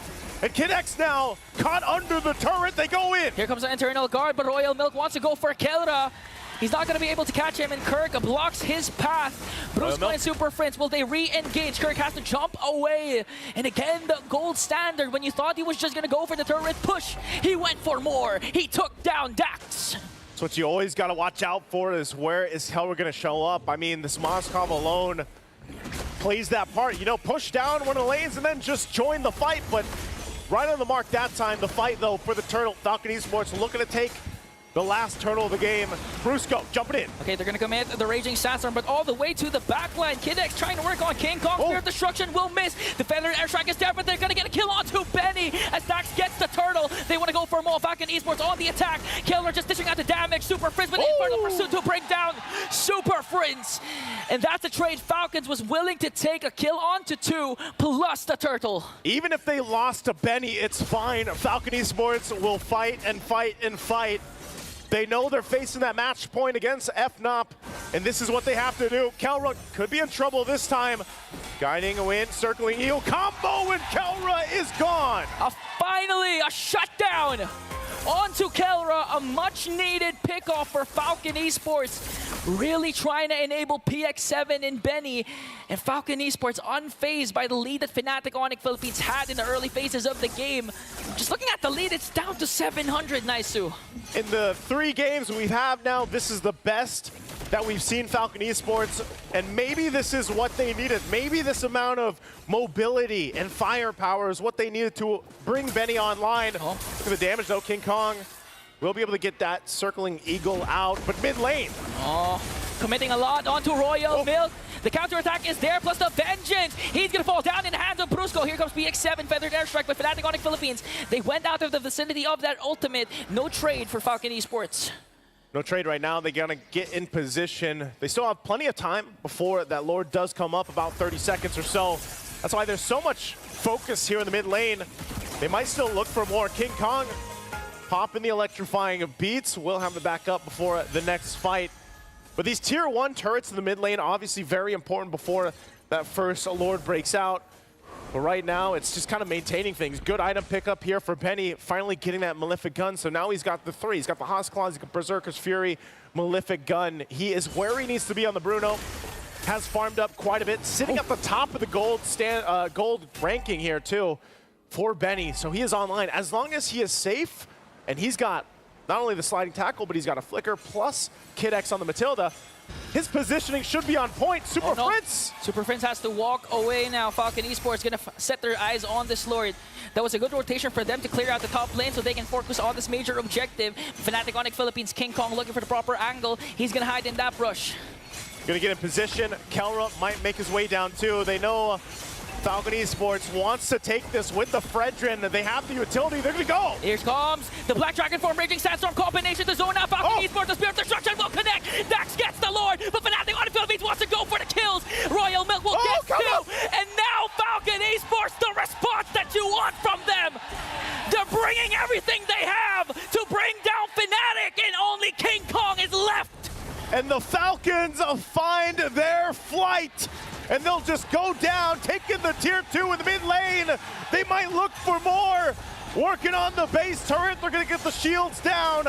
And FNOP a couple seconds away, but they lose a base turret. And now they have to defend against this Lord push. That was a huge, huge play. Falcon Esports, not just the micro, all the way from clearing the top lane so they don't have to worry about the Kelra split push. And down to Kid X is trying to save everyone with the guiding wind and the counter-attack. Dax, his priority was to go for the Lord, and he got it.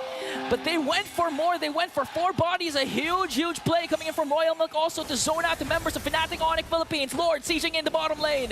Sieging on in. They're going to wait for that to go down. They'll walk in with it. FNOP.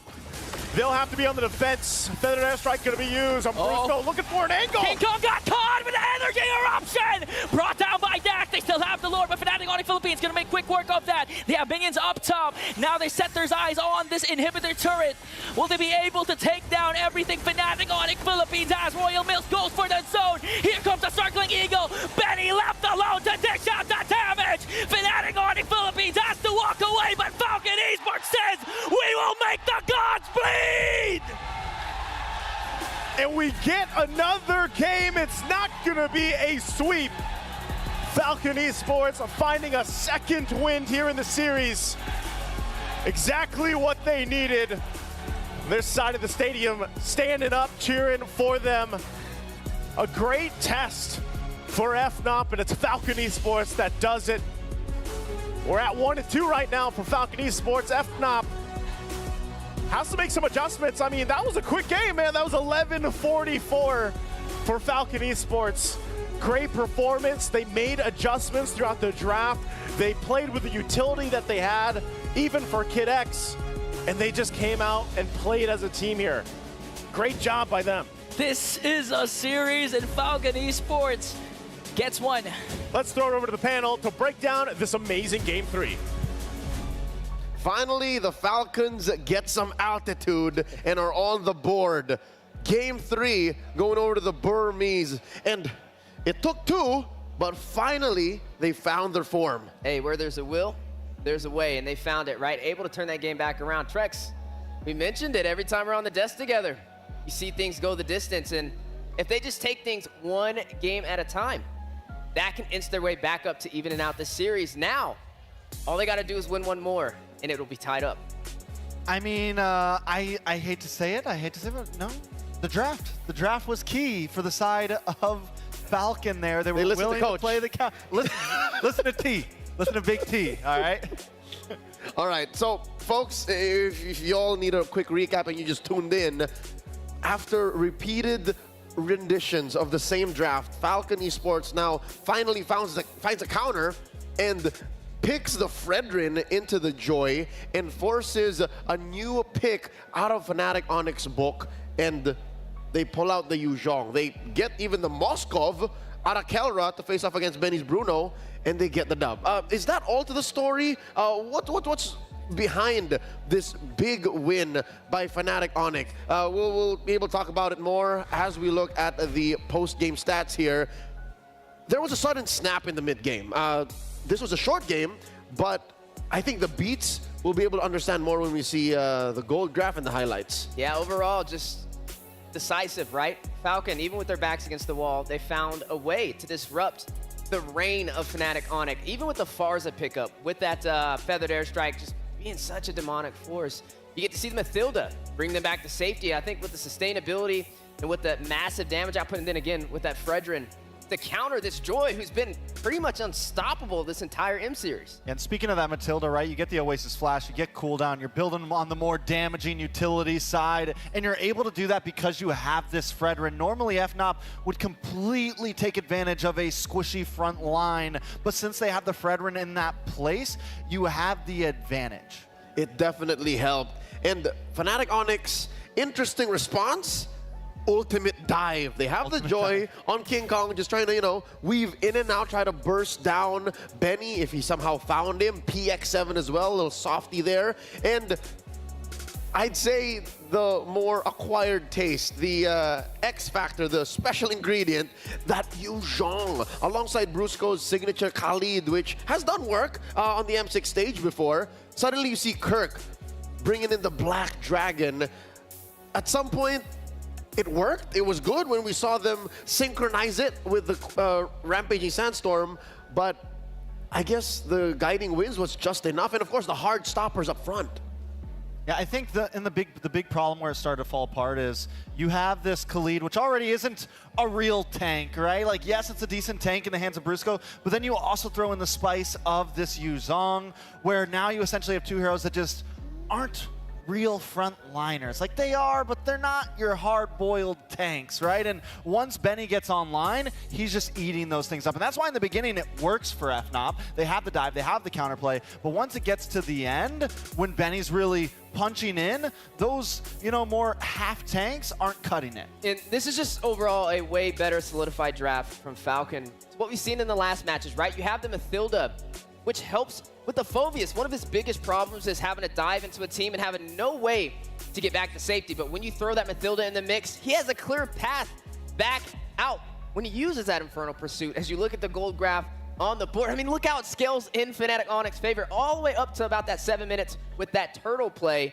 And then out of nowhere, Falcons rise high in the skies and take over. Almost 3,000 gold between them, and then it was even Fnatic who scored the turtle at that point, and suddenly, come the 9-minute mark, it's Falcons who scored the Lord, and then Fnatic locked inside their own base. Well, there is a big trend to notice with a lot of Fredrin games. It is normally always first Lord pop-off. Like, that's normally the time when these Fredrin compositions start to shine, right? Because Fredrin's a slow jungler, and what FCon did so well here is they never let that gold get past that 3K mark, right? They always kept it under range. It peaked at 2.4 deficit for FCon, and then it starts to come back. It starts to flow back. If FNOP was able to full send that gold lead and, you know, get a couple more kills on the board, then their composition probably would have won out. They would have been able to take control. But because FCon's able to kind of stalemate it until that 9-minute mark, then they're good.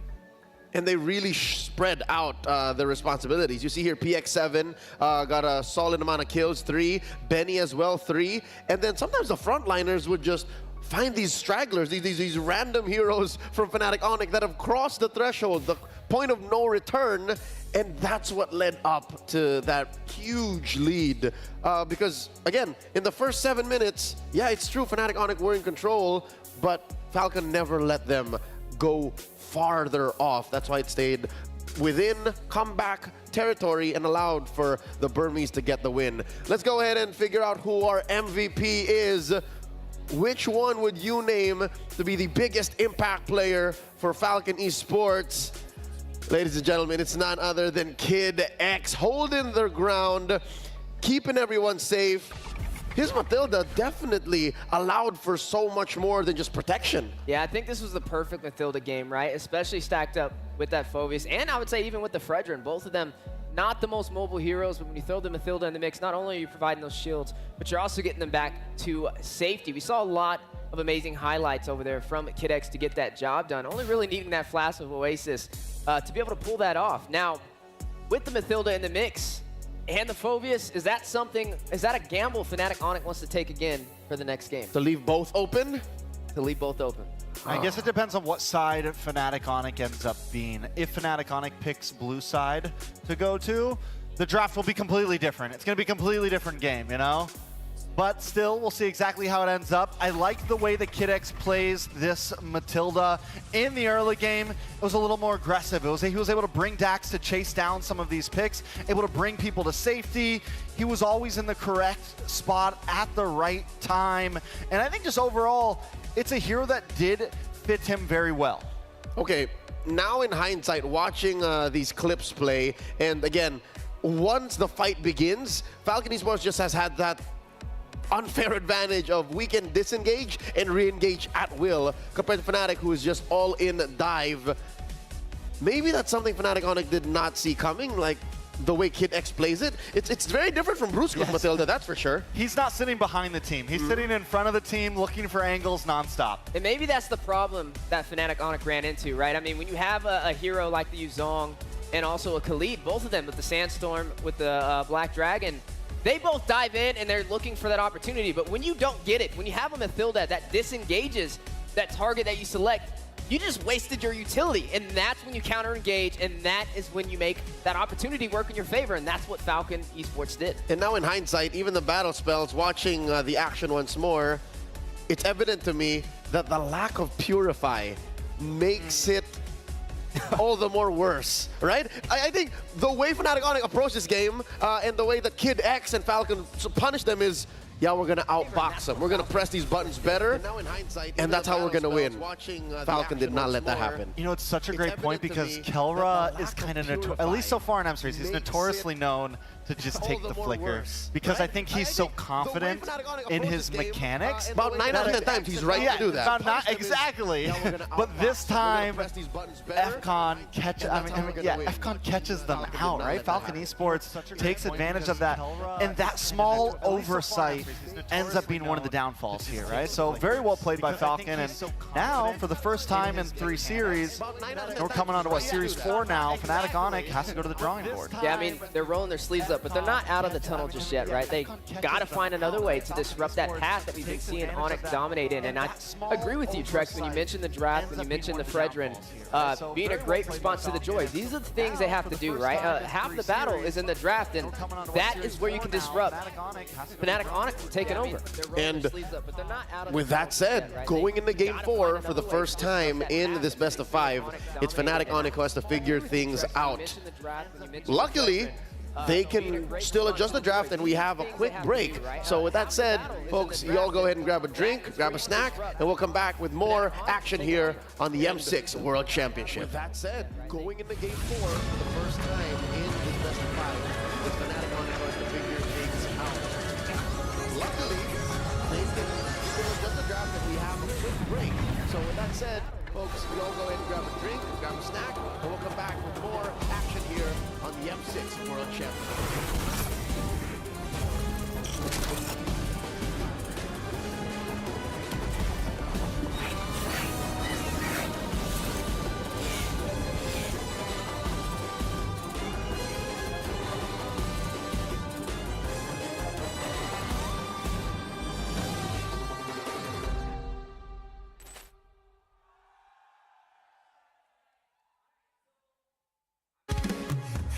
You won't get me down.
ultimate glory starts now.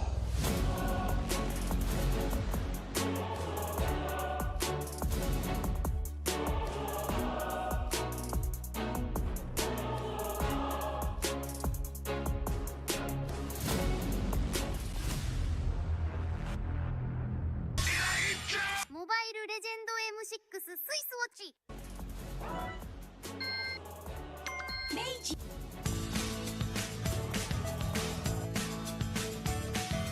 Hello Panda, Hello Panda, semua suka biskuitnya. Biskuitnya enak isinya lezat rasa coklat dan strawberry. Hello Panda, Hello Panda, semua suka biskuitnya. Biskuitnya enak isinya lezat rasa coklat dan strawberry. Hello Panda, biskuit isi yang enak.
Welcome back to the M6 World Championship. You're joining us smack dab in the middle of a best-of-5 upper bracket bout. At your service, my name is Leo, here with Steph Weezy and Trex. It's Fnatic Onyx Philippines versus Falcon Esports, and Falcon just got on the board. Currently, the score is 2-1, and it seems like Falcon is making a draft that they started with in the series somehow work with just a few tweaks. Yeah, just a few tweaks, some counter engagements, right? We talked about Fnatic Onyx being the aggressor and the counter engager being Falcons, and that's what we've seen in game number 3 is some counter engagement. That Fredrin to lock up that Joy, that Mathilda to get the Phoveus back to safety. These are the things you have to do, and it starts inside of the draft that makes the major difference, and also a chance for them to possibly even out the series. So with that, Coach Trex, what does Fnatic Onyx PH do? Because again, we mentioned for the first time in the series, suddenly it's them who has to go back to the drawing board.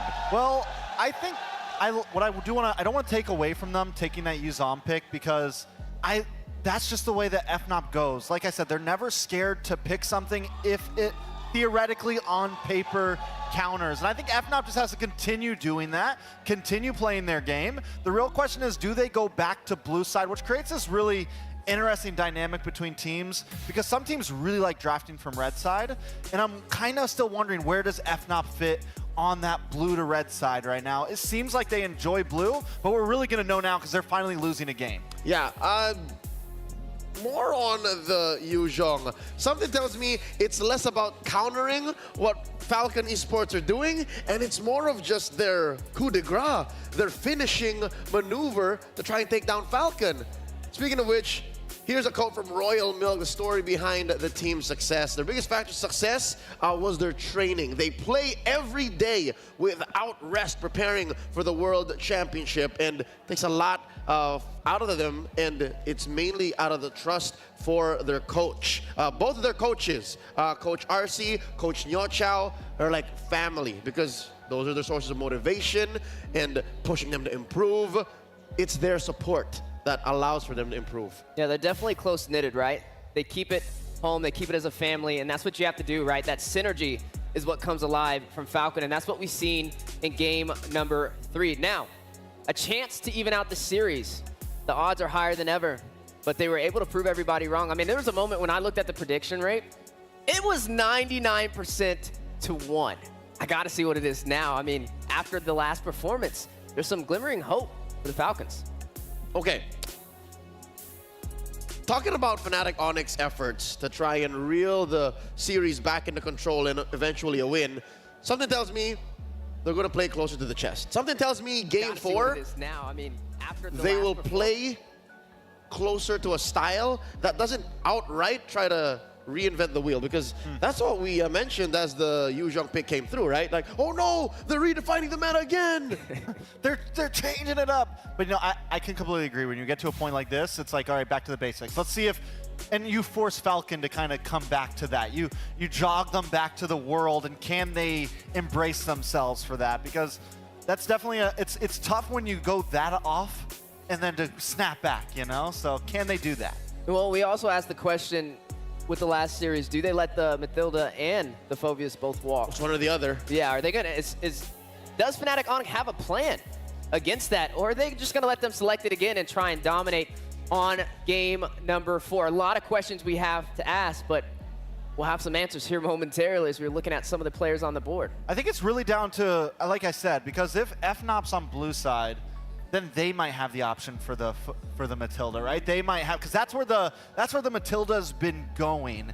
So a lot of it's going to come down to where each one is at, and then if we think the Matilda is that prio, at least in this series between these two teams, does FCON go for like the cheeky Matilda first, second pick, right? Instead of saving it for third, do you slot it in early? If at least between these two teams, that is one of those defining game-winning picks. One hero for sure that's going to show up in the first phase, regardless of blue or red, is the Joy. King Kong has played the Joy 5 times now, the most in M6. That's why they call him the Electrifying Beast. Second would be Hades and Hoda, and then Sekai's and Tienzi. So, Joy Fredrin. Let's talk about that dynamic, because it's very apt.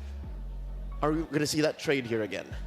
If the Joy goes through, I think we definitely see the trade. There's no reason for you not to see the trade between those two. Is it that solid? Coach T, is it that solid? I think as long as the team is solid, it's that solid. I think it is the rock, paper, scissors right now. I think it's Joy over Suyo, Suyo over Fred, and Fred over Joy. And then Alpha's just we can throw that in too if we want. And that's why Coach Wynot's just like banning it over and over again. Yeah, I mean, even when it came to King Kong, when it came to that Joy, you saw everybody stacked up, all the other junglers. He had an 80% win rate on that, and that was definitely affected by the last game that we just watched. That's with right. That Fredrin. Won 4 times prior. Lost just now. So that's the current stat here for the Joy. Let's talk about that Phoveus. Again, Royal Milk, successful with only 2 heroes so far. The Phoveus and the CC. I think that's another valid point of attack. Maybe that's what Fnatic Onyx can do to force out another pick out of Royal Milk. Here we go. Game number 4. Still match point for Fnatic Onyx Philippines despite a massive win in Game 3.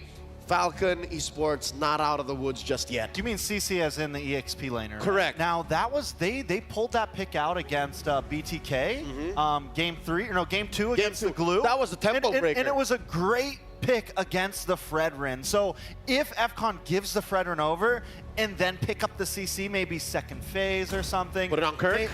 Maybe even kind of pick up something that's flexible so they don't see it coming. It could definitely be a very nice counterplay we could see.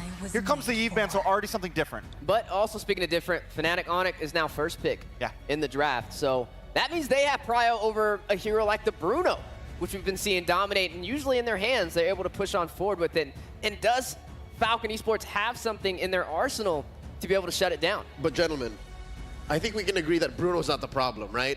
Especially if you're Fnatic Onyx. There's a way to deal with it, but just the same, they were in this very spot to start the day. They picked the Bruno first, so that could be a way to, you know, get back to your center, find a way to be proactive in the draft, and then end up with these, you know, problematic trades. The CC into the Fred, the Joy into the Fred, and Fred ban. already, get out of here. So you ban Joy here? But then you give over the Blue Yo. So no, you don't ban Joy here. But my thing is now that we have this dynamic between jungle, if they leave it all open, FNOP, do you think they would first pick Joy with Fredrin gone? I think it would be a good read. Honestly, without that Fredrin, it's going to put a hole in the draft for Falcon Esports and maybe a little bit of a challenge as we are seeing the bans completed and the Joy is still walking. So the thick plottins. Do we Joy? Or do we Bruno? Bruno? You don't Blue Yo. Do you Hilda? You maybe Hilda. Because you can let run the other team Yeah. choose. Because you'll end up with one or the other, but you run the risk of Joy Bruno for Falcon. Looks like they're wondering the same thing right now. Ooh, They're Fnatic taking on it, taking their time. Hey, something else is still walking on the table. It may not come first, but it's been very impactful. The Farza is still on the board, and it is won on every single side it's been on in this series. Oh. So they go for the Cho. They leave it in FCON. If I'm FCON right now, I think I go for the Joy. Joy Bruno? I think Joy Bruno would be solid. It's very strong up front. Yeah, Joy Bruno could be solid, honestly. Oh. There it is. All Joy right. Bruno. So Farsa here, would you right now put it into this phase? Because I wouldn't agree Farsa first 1 or 2, you know what I mean? But I would first phase. I would first phase it. I think it would be, because if not, then Falcons is going to pick it up, right? You're kind of forced into a situation. Isn't that damage overload, though? Isn't that a little too much soft? I think at this point, FCON needs some sort of front line before they're all cut off. Before you commit to that kind of artillery, right? Do they pick up the Hilda here on FNOP? Hilda jungle? Maybe just go for the alpha? It's either the Hilda or Khalid first. chose me to vanquish the shadows that plague. Oh, Granger. We haven't seen the Granger. Granger's been getting banned. It has. Now that it's through, it's the clear answer to the Bruno.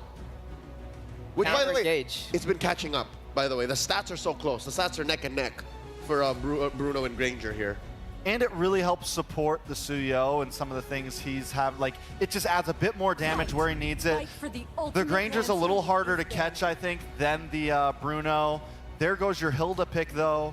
So I think overall, both drafts very solid. We finally see both coaches, I feel like, are on an even playing field going head-to-head here. Well, there's 2 flex picks available right now, right? I mean, you have the Hilda on the side of Falcon. Could be the Roam, could be the XP. Same with the Cho as well. So right now, I think it's going tit for tat. They're trying to figure out who has the edge against the other. I mean, right now, Roams are still available to be grabbed from both sides. Current stats on the Bruno-Granger matchup, 7-6 with 1 game lead for Bruno. Thanks, Manny. I love that. I mean, because in the beginning it was all Bruno, but now that we're getting to knockout stage, we're seeing the gold laner shine, and we're actually seeing that it's a legitimate counterplay, right? Put it into the hands of the likes of the gold standard, the untouchable Aaron Shiki. It's definitely possible. All right, hear me out here. Tigreal. Oh, wait, did he just get banned? Okay, he's banned. I was about to say, I was walking for a second. I thought recall. There would have been a chance, but a good read from Fnatic Onic. I mean, especially with that show, with not as much Group CC, the TIG would have been excellent here, and I think that's a good read to be able to take that off the board. Now, yet to see the mages picked up. What are we thinking? Farsa is still out there. Eve is still out there. Vixana, oh, Eve is not there anymore. Vixana is still out there, so is that the possible trade? Is Eve there room? Vixana, yes. My eyes are on this Matilda still. She's out. Oh, she's banned. It's been a long. Is there room for an Aurora? Because I was expecting the Louis to get taken out here too. What Aurora on FNOP side? Or on FCON side? Either way. I think it works better on FCON side to deal with the fighter jungle and the Cho and everything. Joy's a little harder to hit with an Aurora. You know who I'd like to see? I don't. It might not happen, but the Ruby for Fnatic Onic. Ruby Roam. Yeah, it works good with FCON too. Honestly, you deal with the Cho and you deal with the Suyo. Yeah, it was brought up yesterday by RRQ Hoshi into the hands of Edok. Against the Cho, against those types of picks. Hard stoppers, yeah. Even the Joy will have to think twice about dashing through. Yeah. She get yeeted in. Yeet. You ever been yeeted in, Weezy? I can't say that I have. It sucks. No fun. No good. No bueno. All right. There's the Khalid banned out, respecting Kid X's potential. And there's the Kid X pick, the Gatot. He was running out of choices, folks. Yeah, but luckily, all of Falcon's players all have played at least 5 heroes throughout the run in M6, so they got deep pockets. All right, now we put the ball in Fnatic Onyx court to decide, is this going to be a Cho in the XP lane, or will this be a Cho Roam? I think they could Farza here again, honestly. It's the one. It's like I like the Vex, I like the Aurora, but the problem is you have little escape from this Hilda and from this Joy. Yeah. But at least with the Farza, you have your Wings by Wings. You have You can purify. you can purify. You can flicker. You have a lot of maneuverability at least. I'm with you. Also, we do not know exactly what Brusco's playing. So finally, we're gonna get a reveal here. Which one of This is the Emperor's a order. pocket pick? Is this an Akai? No! Okay. Still up in the air though. We've seen a good chunk of XP Akai in the past quarter of MLBB Sports. It could definitely be either one right now. And the same goes for the Gata and the Hilda. Oh, it's more likely Hilda XP. Or like, so do you like the Kai over? I think the Cho's better EXP against Hilda because at least you keep up in rotations. Correct. This makes it difficult to put in the Farza, though, because there's a way to get back to the Farza with the Cho, with And the to Akai. steal it. And to steal it with the Valentina, with the IMU. That's a really good read from Fnatic to lock in that Valentina last minute. And now all eyes are on Falcon Esports. Keep in mind, if they pull off this game, they will tie up this series. A battle to earn top 4 and have a seat in Oxiana. And that means we go all the way. This rivalry will not go down so quickly. The closer for Falcon. There it is, Coach T, the Aurora. I like it. I mean, I think it's solid. I think it helps answer something. The real spice here, though, is that Akai.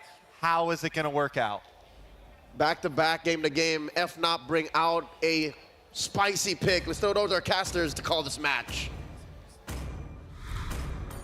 Game number 4 ahead of us here at Falcon Esports after getting the last one. Can they do it again to bring it down to 1 game? What is up, guys? Again, I'm Niceyu, and this is Ingan. Ingan, some interesting picks here. We saw the Yuzong earlier last game, but now also the Akai comes to play. Yeah, Akai onto the hands of Kirk. So it's gonna be interesting how he's gonna fare up against Royal Milk's Hilda. But in terms of clear speed, I mean, paired up with a concussive blast, then you get the Molten Essence. It's gonna be okay, and then you're gonna have a huge advantage when it comes to those AoE control. AoE control or not, again, up for Falcon Esports to gain the flight in the series, jumping into the land of Dawn. Will it be Falcon Esports taking it to a Game 5, taking it all the way against the Super Fam FNOP? Or will this be the end of the series? FNOP looking to close it out, still at match point. Dax and King Kong again in the jungle, and yeah, it's Brusco on the Akai in that roam. Kirk went in, took the Cho, parked it in the XP lane. So now we get to see this kind of difference work here this time around. But I think, you know, Falcon Esports, man, they have a lot of great picks to deal with this. Even looking at the emblems locked in here, quite a bit already. Royal Milk taking some damage, a little bit too much. Even popping the Revive, King Kong might actually be able to take him down. Here comes Super Prince, but Shadow Strike also. One more hit, and King Kong gets it. First blood kill onto Fnatic. First blood going to the hands of King Kong, helping build in that momentum. Surprised, you know, that even with the Revitalize, Royal Milk just wasn't able to kind of withstand that. And that's what I was going to say. You know, the heroes that they have, mind you, they have the double Revitalize sustainability composition here to help them out. Kelra, too, I mean, we saw his phenomenal performance on this Granger alone just yesterday. So still, it's going to be that gold lane matchup. And I have to agree with what Trex mentioned earlier. You know, at this point in the knockouts, you're really seeing these gold laners come into play in these, you know, longer series now where they are that crucial part where, yeah, sometimes they're left to their own devices in the lane, but then they end up going 1v1 themselves. But later on, these picks specifically, obviously can turn the tides of these early on fights. Yeah. So now, Turtle's up. Positioning going to be crucial. You can already see it too. You have Super Prince taking some shots here. PX7 though. Uh-oh. Whoa! Whoa! A crucial kill for Royal Milk onto King Kong off cam. And now trying to work on Kirk. A no retribution holder for Fnatic Onyx Philippines as Dax picks up his purple buff. Oh! But they answer right back with a takedown onto Kid X as Falcon Esports will try and get the objective away for Fnatic. They might try to stall this, but I think it's going to be too late with the Joy. The electrifying beat's going to be too much as Dax will secure the objective. Good response again from Falcon Esports. Able to pick up King Kong, you know, it's surprisingly, we didn't get to see it all happen, but PX7 was there. The flicker was gone too, so great usage again with this Aurora pick. They'll kind of settle back into the lanes here at this point. But that's the thing, you know, this Hilda XP has been a nuisance for a lot of teams going against it. Oh, Benny gonna go ahead and block a lot of shots. Calra gonna be fine, just trying to delay what he can. He is a little bit behind Benny though, for now. Yeah. So right now, the play for Falcon Esports is to really just be aggressive in the mid lane, especially for Royal Milk onto the bottom lane and try to keep Fnatic Onic Philippines preoccupied. Don't mind Benny once again. Give him the power spike later on that he needs to try and outplay Fnatic Onic Philippines. And so far, Royal Milk has been doing that. A solo kill onto King Kong. And the best part is, Fnatic Onic Philippines, they're not as aggressive compared to what we've seen in game number 1, game number 2, wherein they're trying to control the pace against their opponents. Maybe they don't have to be too aggressive. I mean, part of this too is because of Super Prince, you know, what ultimates is he going to take for this? Takes the Frigid Glacier. Oh, there's a lockdown, but again, the passive still there. Takes a shot too with the Queller. So King Kong just kind of shooting off from far range. And like I said, this part of this is, I'm wondering how the Sakai roam is going to work here for Fusco, especially when he's trying to utilize the lockdown with a heavy spin. And how this all plays apart. King Kong taking a couple shots. Kirk, though, goes with the kick. Might just disengage. Does get the ultimate out. Kirk going to be in trouble as Royal Milk will get the kill. Ultimate sacrifice for Kirk to save King Kong from harm's way. Again, that was still a good initiation for Falcon Esports, but could be bad or worse for Fnatic Onic Philippines if King Kong got picked off once again. Now, they're giving a lot of space for Benny onto the top lane. Now they want to go for the counter engage onto Royal Milk, forcing his Revitalize. This is why they have to buy time. Brusco gets the Revitalize out. They still have one more. Now the turtle's up. Falcon Esports will go ahead and get in position. Kid X holding down the front side. Kirk taking a couple shots at King Kong, trying to get a range here, but he's going to be zoned out quite a bit from Falcon. Royal Milk and Kirk and Kid X just trying to zone out. Here comes Brusco with a heavy spin. Caught Dax off guard there, but still Dax gets the turtle. Here comes the counter engage once again from Falcon Esports, going to bring down 3 more. Kid X goes in with the AOG and takes down 4 members of Fnatic Onic. PX7 is online with the triple on this Aurora. Great usage with the Frigid Glacier, and look at that, they're going to get a tier 1 as well. Talk about momentum for Falcon Esports. Falcon Esports 3.3k gold lead. Their lineup actually is good for those counter engages, but looking at the instant replay, they're the aggressors. Even though Brusco had a good pin down onto the backline, they set their eyes on the proper targets, which are the damage dealers. Dax focusing on the turtle, he got it. At the same time, they had the kit to go for more and overextend because Kid X saved his AOG for the perfect moment where Fnatic Onic was trying to escape. And see, that's what I was saying about the lineup that Falcon Esports has. They have so many options to zone out with a front line, but even their back line protection is actually going to be pretty good just because you also throw in Aurora to the mix. So now they're going to be focusing a couple shots on Royal Milk, but he's tanky enough to just deal with it.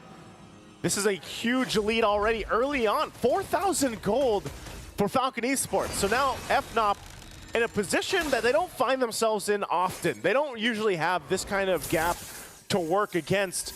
So the adjustments on how they approach the next portion of this game is going to be crucial for them. I mean, even for Kelra, it's a little bit harder for him to actually move around, even when the flicker is gone, because of how much threat there is from Falcon Esports, whether that's the Hilda, whether that's the jump from the Avatar of the Guardian with Kid X, or even just getting frozen down from PX7. And as they picked up those big kills, you know, these are big item power spikes already for Falcon Esports. Yeah, Killer just only has the Hunter Strike compared to Benny. Has Claws, Berserker's Fury, going to work up to try and get that Malefic Gun right away and activate his late game power spike later on. 4.4k gold lead for Falcon Esports, and they're getting good ground coverage, not even letting Fnatic Onic Philippines get a sniff off that turtle. 3 for 3 now for Falcon Esports. Objectives all secured. Once again, momentum in their favor. They're going to play a part. They're all over the jungle. There's a kick from Kirk into the turret. This might be a good engage for Fnatic Onic Philippines. They're going to take down Royal Milk, forcing Kid X also to use their Revitalize. Kelra, that's Sonata connecting. That is not going to be enough. PX7 used the Frigid Glacier to try and walk away. Now Fnatic Onic Philippines slowly finding the favorable trades. They'll find one pickoff, but they still have so much ground to cover here for FNOP. As Falcon Esports willing to go ahead, you know, if they lose Royal Milk, it's not that big of a deal if it's Kid X as well, and PX7, you know, quite sustainable himself just by the fact that he has also got the passive and can work with that. So even if he uses the Frigid Glacier, it's not the end of the world here for Falcon Esports in the fights. Brusco picking up a crucial defensive item. First one finally locked in. Athena's shield dealing with so much magic damage being thrown at them. So the fact, too, that the Tier 1 turn in the mid lane is already gone for FNOP at this point in the game, it puts them in this situation where they're kind of clumped together and they can't overextend.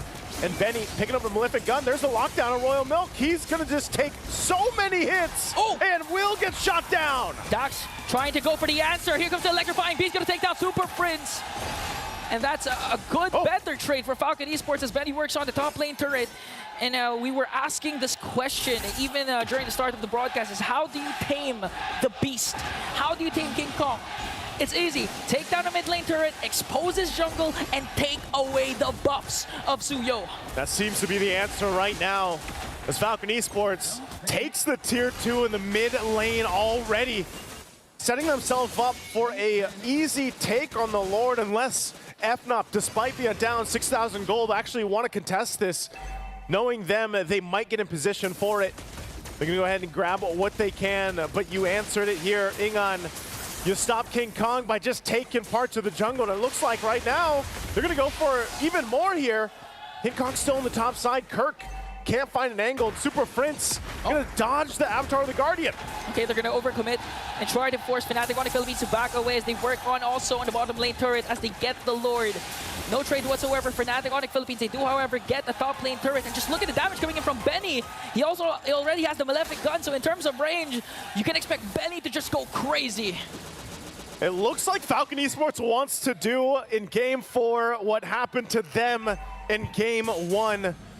Massive lead right now, very one-sided, and Lord getting ready to march down the mid lane as Fnatic on Philippines gets ready for a defense. Again, what kind of tools do they have here? Super Prince, he's been holding on to the Avatar of the Guardian the most of the time, so we'll see what ultimates he takes for this one. He holds up on the front side, Kid X to stay up front. Lord gonna make its way. They still have the shields. They're gonna force a fight here. Shield's gonna pop. Dax now, is he gonna jump into the base? They deal with the Lord, it's gone. But you can see it, Benny online. Just a couple shots will bring them down to half health even. Oh, good play coming in. Kalra shuts down Benny. There was a close call for Fnatic Onyx Philippines because Super Prince almost got bursted down to try and get the AOG away from Kid X.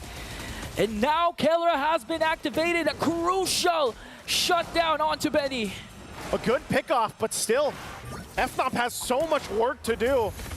Successfully defending that one is not enough to turn the tide in this game just yet, as Falcon Esports still holds on to a comfortable lead. And I mean, Dax, there's been no answer for Dax. Dax has just been freely taking the jungle. Looks like they want to go for the mid lane, though. Okay, they commit the Frigid Glacier for the AOG. It's all gonna miss, and they're gonna try and take down Kirk. Electrifying Beast, but Brusco from the back with a heavy spin. Gonna catch up onto Royal Milk. Still going, they're gonna disengage. Super Prince holding on to the Avatar of the Guardian still. King Kong gonna work on the purple buff and Kid X and the rest. Oh, the shots from King Kong! The Queller finds the mark. Even with the Revitalize, they're able to answer right back. And Falcon Esports heads up play. They're gonna try and take away the orange buff of King Kong. Let's see what's gonna happen here. Dax trying to zone out King Kong, and Falcon Esports still clinging and holding on to a 6.2k gold lead. Royal Milk's gonna be that guy. You know, he's probably gonna die the most, obviously, through this. Because he's that front line, he gives so much information to Falcon Esports in some of these skirmishes and some of these fights. Little by little, Fnatic Onyx will try to crawl back into this game, but they have so much they still have to do. Even looking at the items, you can see the gaps between the lanes here. And yes, at some point, Kalra might get the itemization he needs, but he doesn't have it just yet. Still working on the BOD. Down a little bit against Benny as they get in position now for this Lord take. Crucial in positioning. If there's any time for Kirk also to find the kick, this is going to be the one. Positioning there, Royal Milk scouting things out, be able to find one, and now they have to reset. Again, the great thing that FNOP was able to hold on to the base turrets off that massive push in from Falcon Esports. But the Lord's going to start up, and the front line is going to be set up. They might just have to give the Lord away as Falcon Esports will get the Lord. and get ready to march towards the base again of Fnatic Onyx Philippines. Flawless execution for Falcon Esports. Now they have the advantage to siege in and get down inhibitor turrets for their side as they once again take away the buffs of Fnatic Onyx Philippines. Looking at the itemization, no defensive items for Kellra. He does, however, have the Festival of Blood and Impure Rage for added sustain, but the problem is if he gets picked off or get knocked up, it's an easy kill for Falcon Esports. This is crucial too. Genius One locked in now over here on the side of Falcon Esports.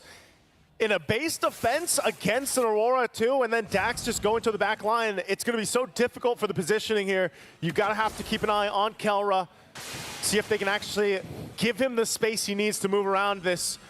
All waves pushing in perfectly from Falcon Esports as they get ready to take down the base turrets of FNOP. Mid already down, bottom next. Electrifying beats popped, and they're trying to hold it together. Kid X taking up some damage.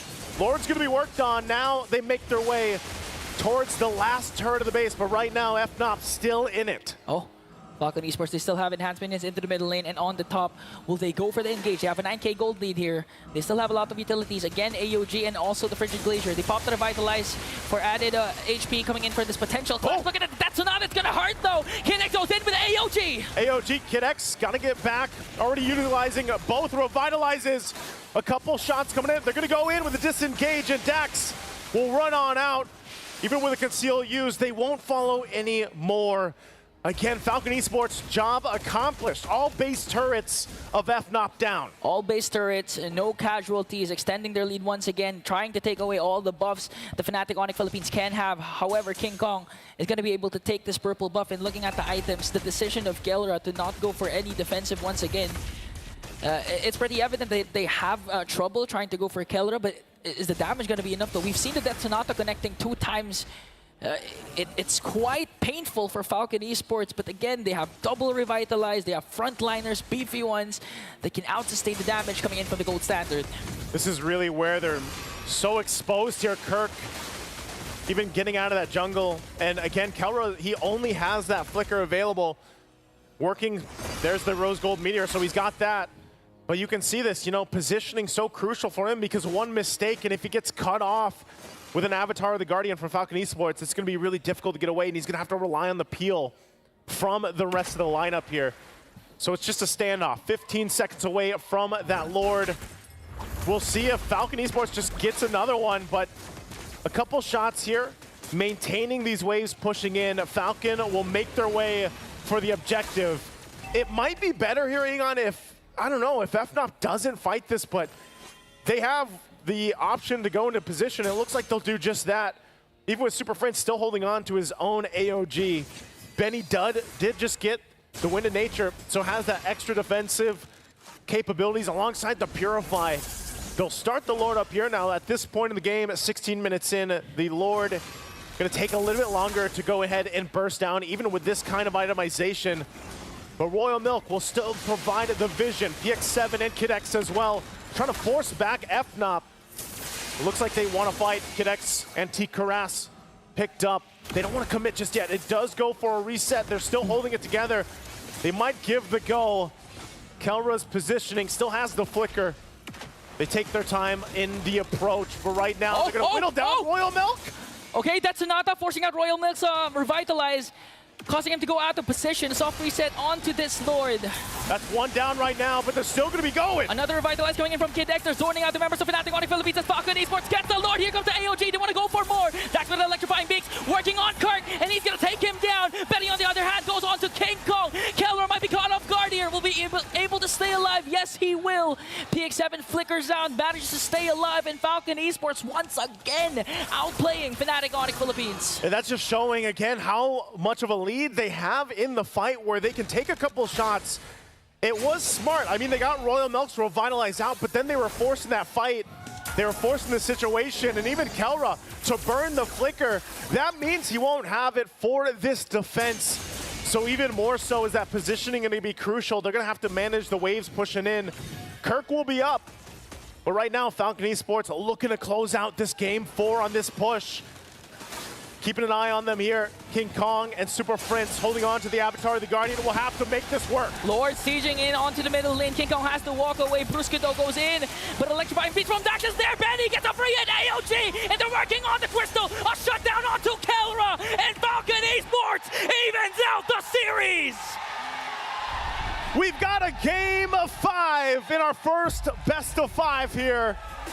Again, both teams want to get to the top 4, and Falcon Esports found flight. The first team to really give FNOP a run in a series, and now it all comes down to 1. Oh man, what a series this is. No easy wins, no easy series, and Falcon Esports showing that they are not backing down against Fnatic Onic. Again, they were facing the 2-0, the match point, and now 2 games in a row, they've brought it back. They found the altitude like they mentioned on the panel, and they had exactly what they needed to bring it now to this point. Can't wait to hear what our panel has to say about Game 4. Well, I'll be damned. The Burmese are back, and for the first time in a long time, someone is making Fnatic Onic Philippines sweat. We're going to Game 5. You know, I'm going to take the host real quick and ask you a question, Leo. You mentioned they had to keep the cards close to their chest. Do you think they're doing that? Is it going to come in a Game 5? Because they picked the Akai. They're still getting a little crazy. They didn't, and they introduced another new element to the draft. And looking at the order of picks, it seemed like they had a plan here. But how airtight of a plan was it? I don't know. I wasn't in the room where it happened, was not in their comms, but looking at it in practice, just safe to say, at the end of the day, there were way too many steps in Fnatic Onic's plan to win, and they just did not have the right damage profile to go through a double revitalized lineup. Hey, you asked me the question, right? Could Falcons rise to the occasion? I gave them the benefit of the doubt. I knew it was possible. It was only a matter of time, right? And I just got to point it out. Every time the Florida brothers are on the desk together, doesn't matter if it's NACT, doesn't matter if it's M6, it always goes the distance. And we're jumping into a Game 5. Yeah, it's definitely going the distance right now. We're at Game 5. At this point, I'm wondering, did Falcons need the benefit of the doubt? Nah, they just needed to get going. I mean, call Game 1 into a warm-up because it seems like they finally found their form. This was close to an 18-minute game, and to be honest, Fnatic Onic seemed like they had it figured out going into the game, right? But as soon as the objectives started rolling out, and as soon as rotations came through, I'd say as early as the, second turtle, third turtle, they were facing troubles. And it's at that point, you look at a Valentina lineup, it's at that point you look at an Akai lineup and say, if you can't find Benny often enough, and you can't stop the Joy from running roughshod, then this is gonna be a big problem. Yeah, I mean, the Joy has just been huge so far in this series. We have yet to really see an answer outside of that Fredrin be very impactful, and without Fnatic Onic picking that up, picking something a little bit more, what we would say unorthodox, right? You have that Akai in. We asked the question with the Yuzong as well. These off-pocket picks, are they worth it? Now losing 2 games back to back and losing the opportunity for a top 4 today if they're not careful. Looking at the items, you'll see that the farm was on point for Kelra. It's just there was too much he was working with. There was too much of a mountain to conquer from Falcon Esports because he was dealing with the threat of Dax rushing through. He was dealing with the balls from Benny. And I think this does put the stats back up in favor of Bruno.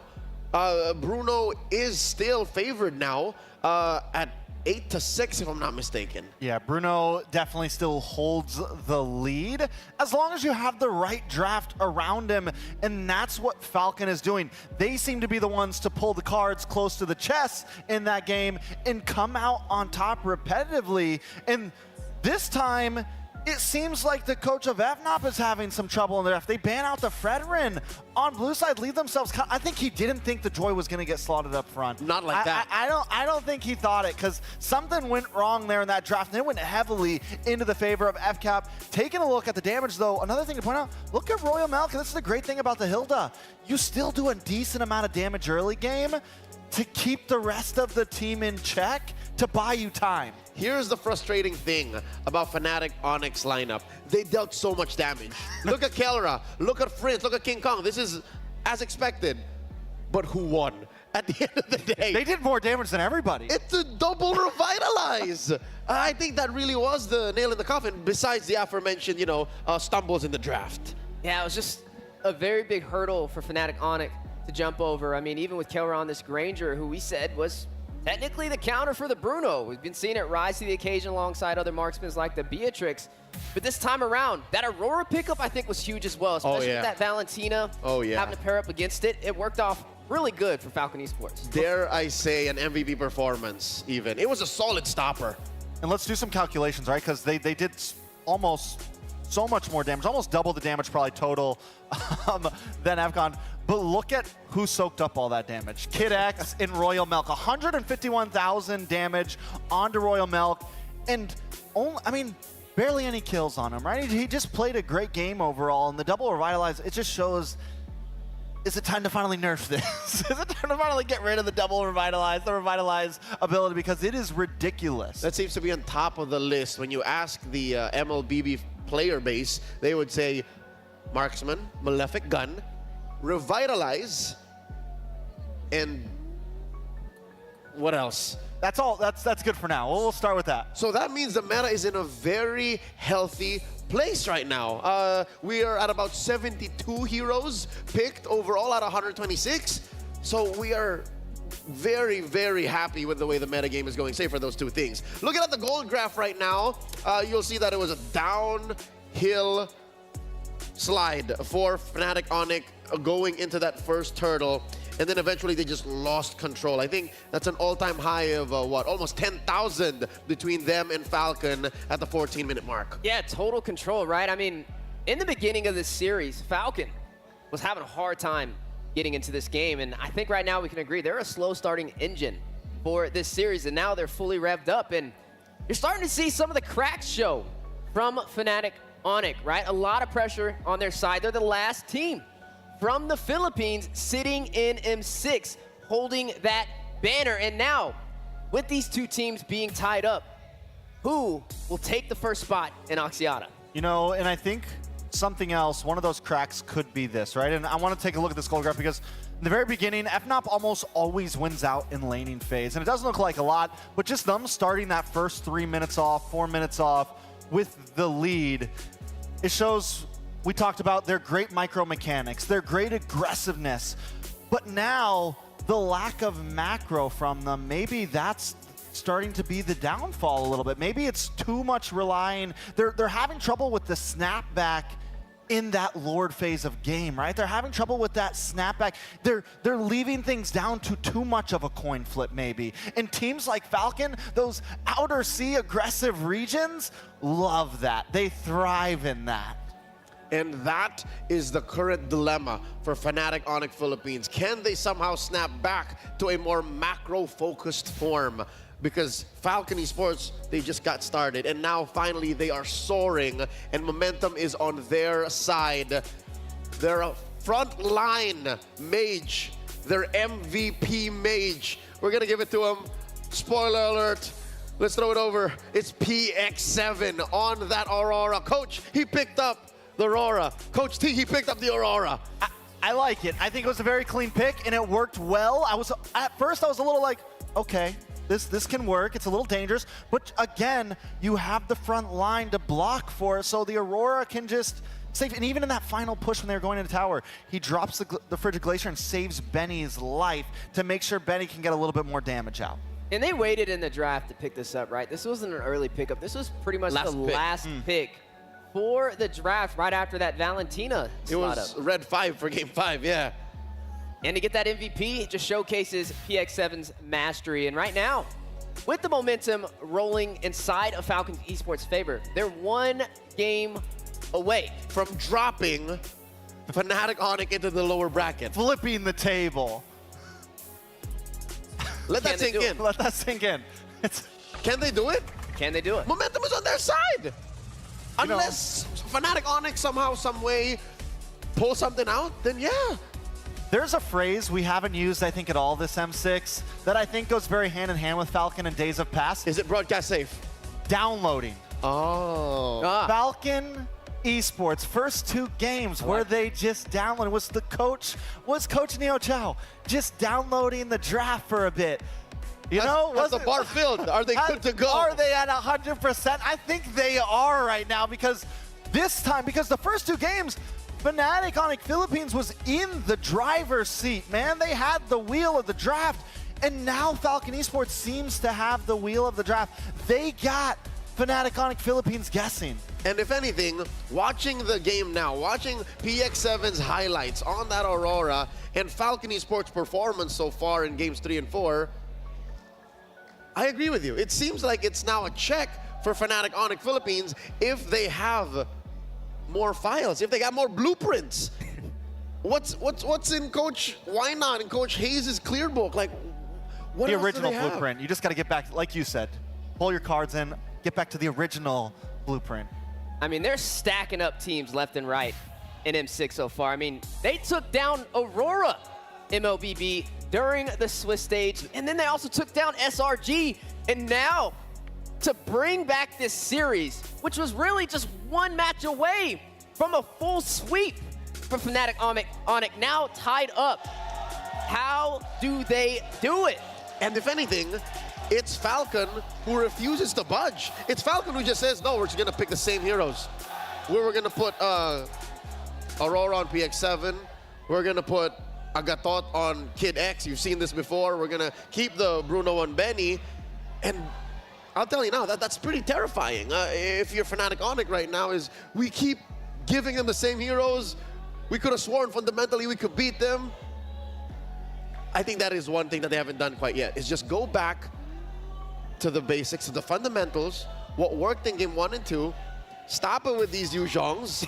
Stop it with these Akais. But I was actually going to ask you that. I was going to say, do they stop these X Factor picks? Because I always say it's high risk, high reward. And right now, the reward is not on Fnatic Onic's side. Listen, if you see the crowd behind us, we have the Philippines behind my right shoulder. We have Myanmar behind my left. Myanmar was quiet for half this series, just silence in the crowd, but they have not sat down since game 3. The Burmese are here in droves, and they are alive and kicking. Ladies and gentlemen, before we begin with game 5, let's throw it over to our courtside reporter to get us into the thick of things. What you got? Welcome back to Courtside Reporter. Now here with me, Poji, and also we have Chantel, an MPLPH insider, and as well, Falcon Esports super fan. And also maybe you can introduce yourself. Sorry? You can introduce yourself a bit to all of the fellow fans all around the world. Hello, Falcon. AI! AI! Fly high! It's a very heavy crowd right now. But look at AI! Fly high! Nice one, nice one. Mangalapa, my friend. Ako. Mangalapa as well. Now, kumusta? Oh, you know Filipino words. Wanna hear some of the shout from the Filipino crowd? Are you guys ready? In 3, 2, 1, let's go Fnatic! Onic! Onic! Onic! Onic! Onic! Onic! All right. But now, may I know who is your favorite player for Falcon Esports? Okay. I love Falcon Esports. All of them is my favorite. You are all my favorite, bro!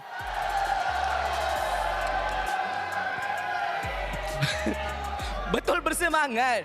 Very enthusiastic. I like your spirit. But now, for Chantel, I want to ask something. What's happened inside Fnatic Onyx right now? Because at first we thought they're gonna win this game 3-0, but now it's 2-2. It's the last game. What happened? Probably because of the masterful draft from Falcon Esports. We didn't really expect it to be a very long game, especially for that. And all I can say is that Dax is playing really well. Aside from Benny's a nice matchup against, I forgot the name. I'm very nervous about this game, but yeah, against Kelra. So it's all about the laning, and again, the basics of Falcon Esports was just really on point from that previous game. Yeah, draft and execution. Based on what happening now, what for Fnatic Onyx, who should they aware of for Falcon Esports? Because Falcon Esports is currently rising at the top. Who should they aware of? Probably Coach Draft, and at the same time, Benny and Dax. Benny and Dax. Specifically, Benny's Bruno. Right. But now, we're gonna have a cheer battle. We want to look who shout the strongest. Can Onyx start first? Maybe you can lead the chant. Okay. Should we go here? Can we go here? Okay. Guys, are you here with me? Let's go. Okay. In 3, 2, go. Go, Fnatic! Go! Fnatic! Go, Fnatic! Go, Fnatic! Go! Go, Fnatic! Go! Fnatic! Go, Fnatic! Fnatic! What time is it? What time is it? There you go. Nice one, but now for Falcon Esports! All right, lead the chant, my man! Falcon! Falcon! Falcon! Falcon! Falcon! Falcon! Falcon! Falcon! Falcon! Falcon! Falcon! Louder, man! Louder! Louder! Falcon! Falcon!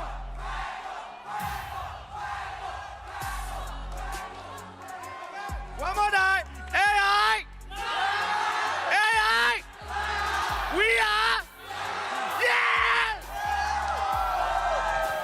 It's crazy over here right now. And now, without further ado, let's head back to the panel and let's hear what they thought about their cheer right now. Let's go back. All these kisses today. Of all the places for a home crowd to feel like a home crowd, it's in Malaysia that the Burmese out-cheer the Filipinos. That's what momentum does. That's what going into Game 5 feels like after game trying something new. Looking at the history of Fnatic Onyx Philippines when they're up against the ropes, last time we saw them in this very position was in their grand finals against Aurora. And looking back at the history, this was on October 20th, 2024. They went back to basics. It was a draft that looked very in meta at the time. Now, gentlemen, do you agree that if somehow, some way, Coach Wina and Coach Hayes can find this back to basics meta draft, is this the key? I think so. I mean, sometimes simplicity works the best, and that seems to be when Fnatic shines the most, at least against a team like Falcons, where I don't feel like they're going too out of pocket with their picks, right? They're going for more of a standardized meta. So jumping into game number 5. In just a few. These are things that have to be checked off, right? Going back to home court with more of a standardized draft and not high-risk, high-reward picks. All right, how about we go down to the numbers? What if we compare our mid laners? Because if all else fails, if you don't get to shut down the gold laner, you don't get to shut down the jungler, your core most likely is your mid. Let's check out the stats between Super Prince and PX7. Okay, so Super Prince KDA looking ahead, which really, I think, complements his style of just always kind of playing the range so well, getting those big kills, but barely ever dying. But one thing to point out with PX7, he's up on the gold per minute, which just shows, I think, his style of He's willing to hunker down in that early phase. He's willing to make sure he gets a gold. He's looking for those rotations early game and throughout the game and find those items as fast as possible so he can get to the point where he can capitalize. Yeah, I mean, this is going to be a tough one, right? When you see Super Fritz, you see him on pickups like this Farza, he shines. I mean, even with the flicker, you'd think it would be for a means of escape, but it's a means for engagement. He's all about those highlight plays and dealing that damage, and that's where you kind of see him top off against PX7. So going into Game 5, I think it's a matter of who steps on the clutch faster and recognizes the fact that it's time to be utility mage. It's time to be carry mage. It's time to be artillery. It's time to be starter. Before the draft begins, gentlemen, I got to ask you real quick, just off of your gut, who do you think is taking Game 5? You first. Fnatic Onic. Your team is banning. I'm going to go with Fnatic Onic as well. I think 2 games is enough. I feel like if they go back to their roots, they'll be able to pull this one off. You know me, T-Bless, ready to put some sanction down on somebody. And right now, I'm going with the underdogs, with Myanmar, the Burmese, Falcon Esports. I think they can pull it off. They're in the driver's seat right now. All they got to do is take it across the finish line. All right, let's see what the draft dictates. It's 2-1. The desk says Fnatic Onic will take it, but Trex believes in Falcon. What's the opening pick? Oh, I mean, Bruno is gone. Which Bruno's means gone. Cho should be first on the board for Fnatic Onic. I mean, right now it could be flex, right? You don't know if it's going to go into the roam. You don't know if it's going to go into the XP lane. And I feel like it's the safest option so far. But it is going to be the Joy. There's no Fredrin, though. Okay, so counterplay out the door. That's what I wanted to see. Remember in last game, I was like, they banned the Fred, they could take Joy right up front here. Suyo. But they took the Suyo, and they allow the counter. So now, FCON's in the position where they have to find the counter to the Joy. What is it? Joy's been winning games back to back to back in this series. They pick up the Hylos, they get the Granger, so they have some front line. They have some answers a little bit. The Hylos hasn't slipped through yet. Oh, this is getting spicy right now. The audience going wild, cheering. How often do you hear cheering in the draft alone? As if the chess match between our coaches were as intense. I'll tell you now, I think it's very much called for, because this draft sets up the game for him. Setting the tone right now. Falcon Esports 1 win away, which was once looking like the impossible has worked in their favor, but now Fnatic Onic ready to claw back with the Eve and the Hilda. All right, already they have great tempo control. And, explain this to me. The Hayabusa picked into the Hilda. It's dangerous. It's scary. You know, it's worrisome. Coach T on his off time is an XP laner, so you know you're gonna send yourself straight into that jungle. Yeah, this is definitely, it's tough, right? You're already looking to have a little bit of trouble here. The only goal for FCON at this point is, I don't care if you gotta give up minions, I don't care what you gotta do, you need to stay next to that Hilda at all times and protect the president, which right now it is not Benny, it is Hayabusa.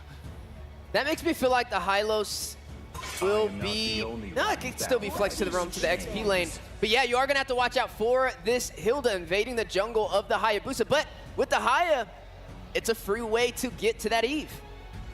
That is something that Super Friends has to watch out for. So he has to pick a very specific battle spell, likely a flicker. He is handy with a flicker. Second ban here for Falcon. Did they take away one more choice of gold laner for Kelra to address that missing pick? You think of the Wanwan? I think the Wanwan's very viable. I think it could definitely work out here. Wanwan or Moskov? Yeah, maybe the Moskov and force him into the Wanwan, but the Wanwan does really good against the Hylos. That it does. So at this point, I think you just take out the Wanwan. They go for the Cho ban instead, also a decent ban. But yeah, if the Wanwan gets picked up, FNOP's looking good, I feel like. It's at least when it comes to like Lord fights and some of those more late game fights, Hylos is gonna have a little bit of trouble. Wait a second. Maybe, just maybe, the Mathilda is still available. Couldn't FCON take that up? I mean, it'd be another way. Both of them can. They both can. Yes. but FCON has priority right now. Yeah, and you're already pretty squishy with the Hayabusa. It's a pick you could capitalize on, but also a little bit risky. Could go sideways. It could go very sideways. What Falcon is actually looking for is the kind of damage in mid that is the right damage profile burst. Thankfully, they pick up the Vixana. If there was any other pick, they would be having a hard time finishing people off with the Granger and the Haya. Good pickup here. Still, we don't know who's going into actually Roamer XP. Fnatic Onic, what goes into the hands of the Filipino Savage here? The 1-1's still open. At large, the Moskov too. Yeah, both of them can definitely get the job done, but you have to watch out for this Hayabusa. So maybe going in for a little bit more of that survivability could work out better in their favor, because I'm just worried about the dive potential, right? When you see this Hayabusa picked up from FCON, they're going to try and get some early kills, some early initiations. There goes the Irithel slotted in. Okay, so we've seen Kelra play the Irithel before. It was against the 1-1. You know, it was against some of those picks, but still, I'm not completely against this. I've played this matchup before. I'm pretty confident with the Irithel. You just have better coverage. Granger has to draw straight lines. As the Irithel, you can actually, you know, have some combat mobility. And you have decent kite against the Hylos. You have decent kite against a lot of what FCON wants to bring. And if it comes down to it, you can dodge the big thicket ults, the EG, if you're somehow in the thick of it, in the middle of things, and the Hayabusa's ult, the shadow kill. Heavy crossbow into like a party of 3. Yeah. And you spread the damage there. Now, do we see the Mathilda picked up here? Is this a Hylos in the roam or a Hylos in the XP lane? Seconds away from the final draft for game number 5. And Tig has been slotted in for FCON. That is a Kid X special. How do you feel about the draft, coach? I do like FNOP right now. I feel like FNOP looks very clean. They brought it back in for sure. One final game in this best of 5. Let's throw it over to our casters to call the action. Jose and Jose. Hang on, we gotta check IOI Convention. It's game 5. Are you guys ready? All right, they're ready. It's me, Naisu, and Ingan to bring you game 5. One last look at the draft. 2 solid lineups. It's been back and forth, Ingan. What do you feel, real quick? I have to agree with the panel. The dive composition that Falcon Esports can bring onto the lineup of Fnatic Onic Philippines might just be too much, but at the same time, Kelra with the Irithel, in terms of mobility, has a slight advantage over the Granger, and let's see what happens. We're gonna find out what happens. We load into the land of Dawn, a ticket to the top 4, and Axiata Arena on the line. And it's all come down to one game. King Kong and Dax have been back and forth throughout the series. And honestly, when we look at the draft here, everybody gets some solid choices, but we haven't seen the Hayabusa too much. Okay, an early engage for the Falcons here. Going on to Kirk, even with a Revitalize, they're gonna bring him down. A first blood drawn by Falcon Esports. Oh man, the fact that you get a first blood already, even though it went to Royal Milk, man, I mean, that's a great start for them. Now for Fnatic Onic, gonna go ahead and try to adjust from this pace. Again, King Kong on the Joy. We know this has been very elusive, but now you have a Hayabusa across from you. Oh! There was the Void Crystal. But the damage coming in from Brusco, forcing out PX7 to use a Flicker. So there was still an engage from Fnatic Onic Philippines. And let's see if they can continue the aggression, because so far, if Dax just continues on his rampage over King Kong right now, but King Kong managed to steal away that jungle minion. There's a whole lot here. I mean, this is the tension throughout the series, of course. A lot of battle spells being expended early on. Even Kelra taking a couple shots here. Oh! Pops a Purify. One more, Benny. Is he going to be able to do it with the Rhapsody, though? He's going to connect, but it's not going to be enough. Kelra survives. He sidesteps, he bobs, he weaves. Kelra survives. In that exchange, again, that would have been massive here for Benny if he's able to capitalize on the kill. But still, they find themselves pushing and pulling really on all sides of the map. Now looking at this too, you know, you've got Benny running that Festival of Blood. This time around, he didn't go with the Master Assassin just yet either. So here, we find ourselves first objective for the taking. It's gonna be started up by King Kong, and Falcon Esports will get in position. Are they gonna be able to contest this? Okay, King Kong starting things off. Here comes the catch, and Dax gets the turtle. King Kong has to walk away. Here comes the counter engage coming in for Fnatic Fnatic Onyx Philippines forcing Royal Milk to use the Revitalize. No response for Fnatic, and Falcon Esports, a well-coordinated attack against Fnatic. Now with that trade, Falcon Esports still holding on to a very minor lead. The fact that they got this objective, PX7, using the Eternal Guard, doesn't have the Flicker though, so able to stay alive for now. Some information. Bottom side though, this is what we see so much in the gold lane right now. And this time around with the fact that this is an Irithyll for Kelra. It's gonna work in their favor with mobility, but they're gonna go for Benny. There's no Raging Sandstorm for Brusco. Because he wasn't level 4, Benny picks up the counter kill. A big pickup for Benny, even the 1v2. Looks like Fnatic wanted, you know, to just try to make that play for Kelra, but instead they get punished. So again, an adjustment's got to be made here for Fnatic. That's how important the first major objective is, which was the turtle. Because Fnatic Onyx Philippines didn't have the chance to get it, Brusco wasn't level 4. They went for the engage. The Raging Sandstorm wasn't available.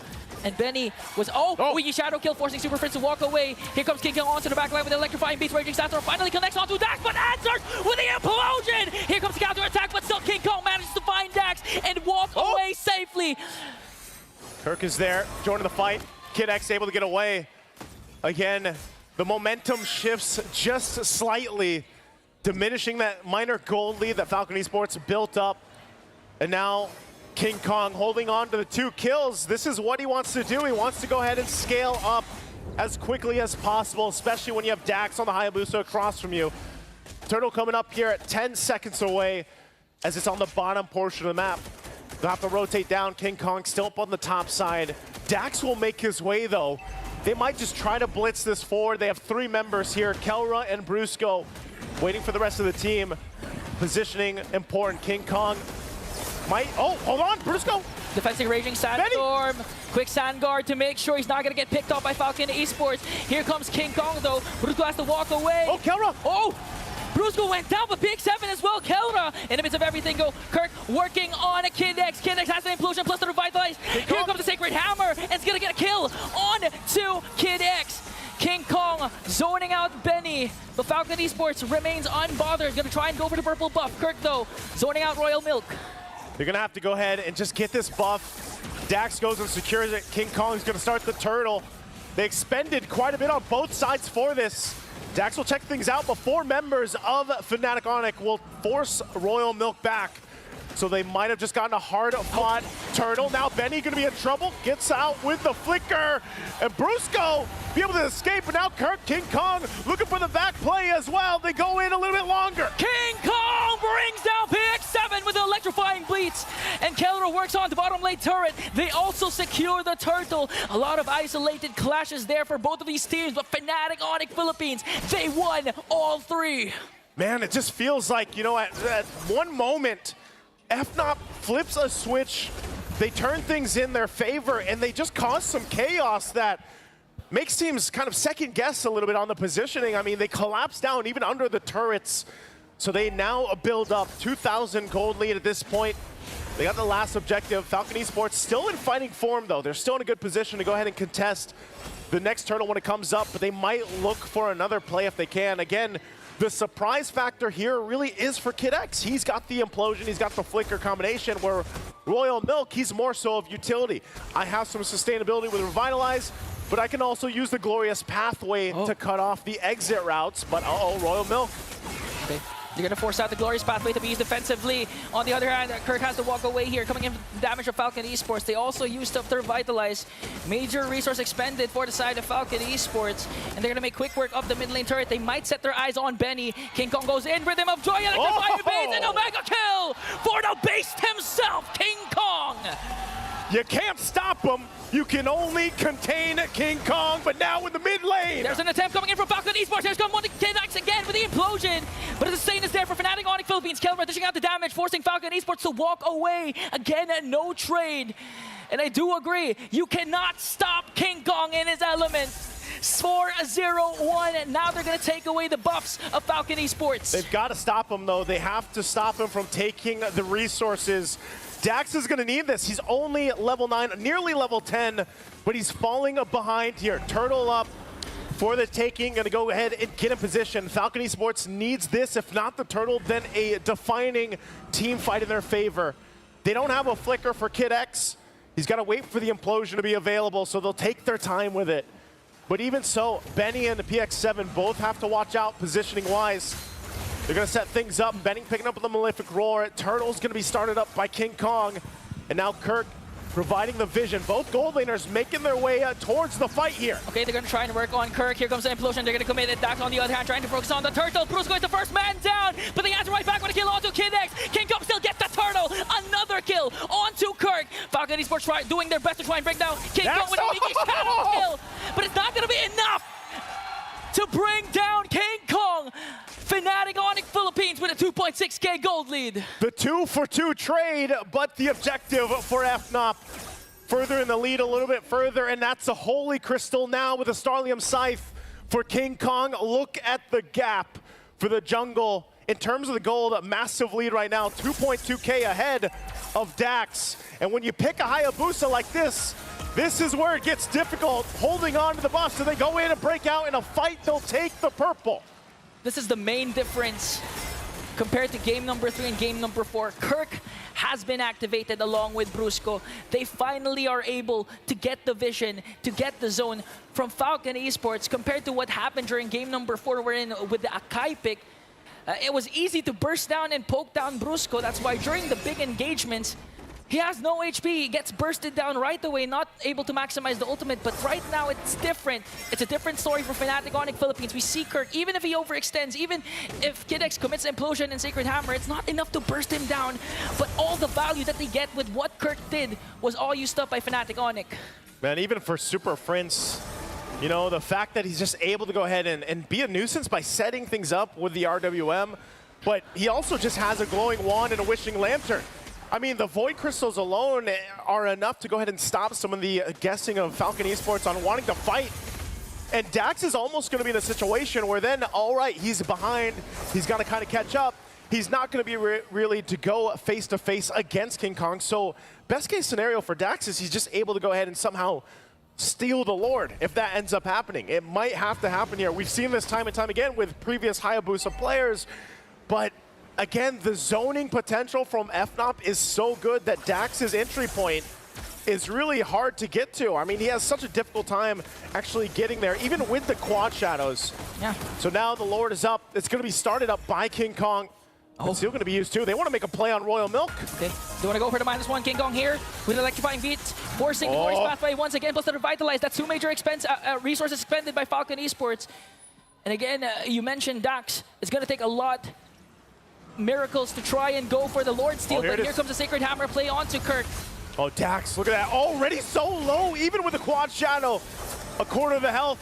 They know they're low. They're going to start up the Lord again. He's going to try to get the orange buff and get some health back here. They might be able to delay this even further still. As Falcon Esports, do they contest this? Orange buff locked in, get some of the health back. He's going to reset. They know that some of the resources were down as well from FNOP. So both teams still going for a reset. Even with this kind of lead, Fnatic Onyx cannot overextend into the team fight, and they'll send Benny back down to possibly just push this out a little bit, that tier 1. He's going to try to go for a trade instead, because again, looking at the... Oh! Brusco along with Super Friends going to bring down Royal Milk. Real World Manipulation paired up with a Raging Sandstorm is enough to take him down. Now they're going to work on Kid X. Here comes the Power of Villainous, forcing Kid X to walk away. 1 member down for Falcon Esports. Fnatic Onyx Philippines looks to get the Lord away from Falcon. Should be able to get this. Dax is around the corner. I said he might have to go for a steal. Looks like he might try to do it. Pop in the shadow kill, but they delay the Lord a little bit further. Oh, Super Friends manages to find Dax. And now he has to walk away. Fnatic Onyx Philippines secures the Lord. Great pull off there. When they saw Dax enter, they didn't keep pressuring it, so they're able to go ahead and safely secure the Lord. Falcon Esports in a position once again to get ready to defend. Some crucial items were just picked up. They are catching up a little bit here, but you can see it. A lot of this is relying on Benny. Again, he's got the items that he needs, still working on the next one, the 3rd item. We'll see if it's enough to defend into the base. That Lord is pushing its way down the bottom. They are going to lose that tier 2 up top. They'll try to hold on to what they can. The shields might even be threatened here. They'll clear out what they can, but this is the moment. Maybe Kid X is able to pull something off with the implosion.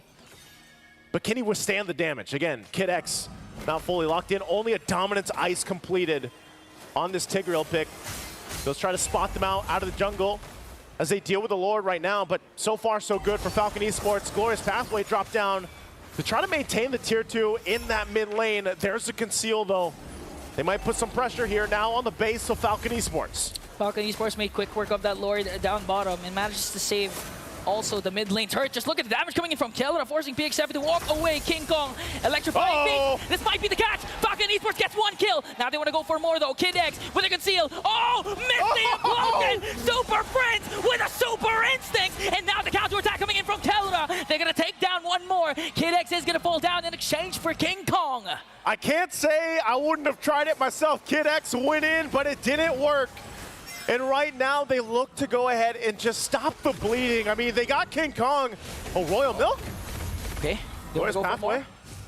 Not sure what they're going to do with this if they just want to secure the purple buff. They have the rest of the team to help them out with this, but look at the front line. Brusco taking a couple shots, and Kirk will also be spotted out. Again, making it work here for Dax to get the buff. Goes in, takes a couple shots, and has to go back, so he's going to lose the purple buff. You can just see the damage of the Death Sonata and Rhapsody not sufficient.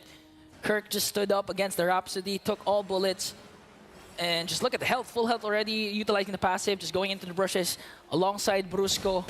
So how do you go and attack the front line, even if you have a Benny with the Granger already has huge items? Fnatic Onyx Philippines with a 4.2k gold lead. The thing is, the only thing that Fnatic Onyx Philippines really needs to worry about is the implosion that can come from Kid X at any given moment, paired up with the internal guard. But the thing is, they were able to avoid it with Super Friends Flicker. Here comes the Sacred Hammer. Okay, but Kirk still going for it. They're going to jump on in. Actually, already crowding down on Kid X. They're in trouble. They collapsed on Kid X to bring him down. No more implosion from Falcon Esports. They might go for 1 more. They're going to try to work on the mid lane turret. They take down the internal guard in now 3 seconds. Major objective for Fnatic Onyx Philippines. The Lord has spawned. I think Dax still tries the same thing.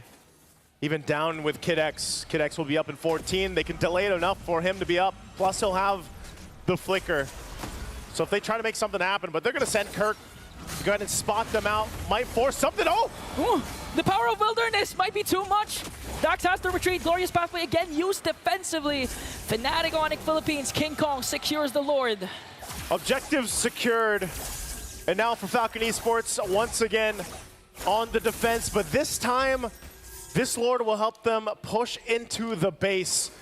They do hold on to this one tier 2 turret in the mid lane. But if you're looking at the items for this, as they come up, Benny is where that damage profile comes from. Even PX7 still trying to catch up a little bit. We're seeing how much Super Prince is a threat alone. Like we mentioned, still working on his next items. Already got 3. And even the Wishing Lantern, I mean, the Wishing Lantern, the procs there do help out. King Kong picking up a Divine Glaive.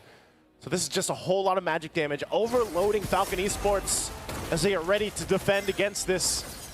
Again, Benny's positioning. He's only got a flicker. He's got that 1 dash, but they'll hold it together. Royal Milk still holding on to the Revitalize and Glorious Pathway. They might need it here unless they force a situation. Brusco, keep an eye on him. Might try to force things in. They lose that top turret. Now the mid lane has to be defended.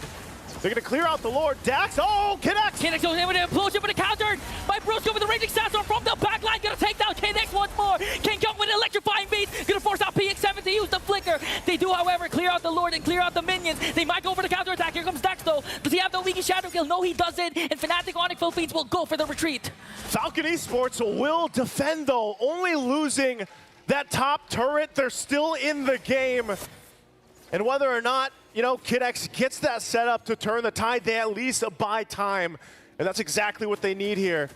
Again, at some point in the game, the gold lead will not matter so much. Dax has done a good job at catching back up. Remember, he was down quite a bit against King Kong. Benny is online. He's where he needs to be. But Kid X, once Kid X gets a little bit more tanky, catches up himself in the itemization and doesn't have to solely rely on Royal Milk either, then that's when they're ready to go toe-to-toe and fight this out. Because even Kirk on the hill, man, Kirk alone is so tanky enough. Okay. So go ahead and get ready for this. Again, trying to take that buff. Keller already swapped his boots for the Wind of Nature.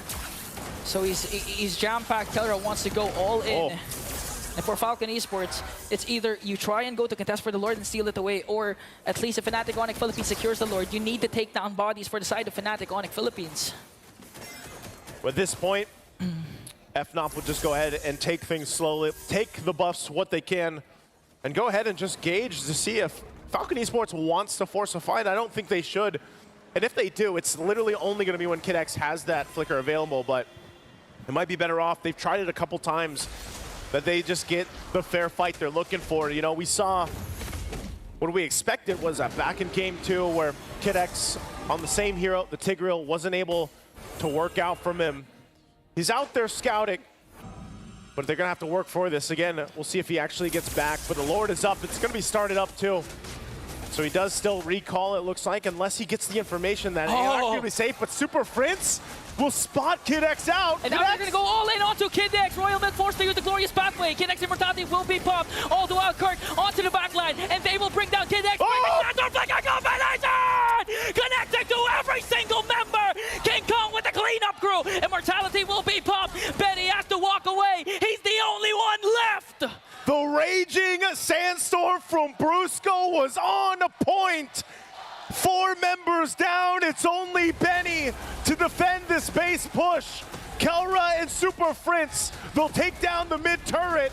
They'll clear out the lanes, but they might not be able to end it. Super Prince. Oh, Kelra in with heavy crossbow, forcing Benny to walk away. He's going to bring down King Kong, but Fnatic doesn't care. They secure top 4. And the storm rages on as the lightning fast porcupines pierce through the pride of Myanmar, the Falcons Esports. A decisive 5-game series.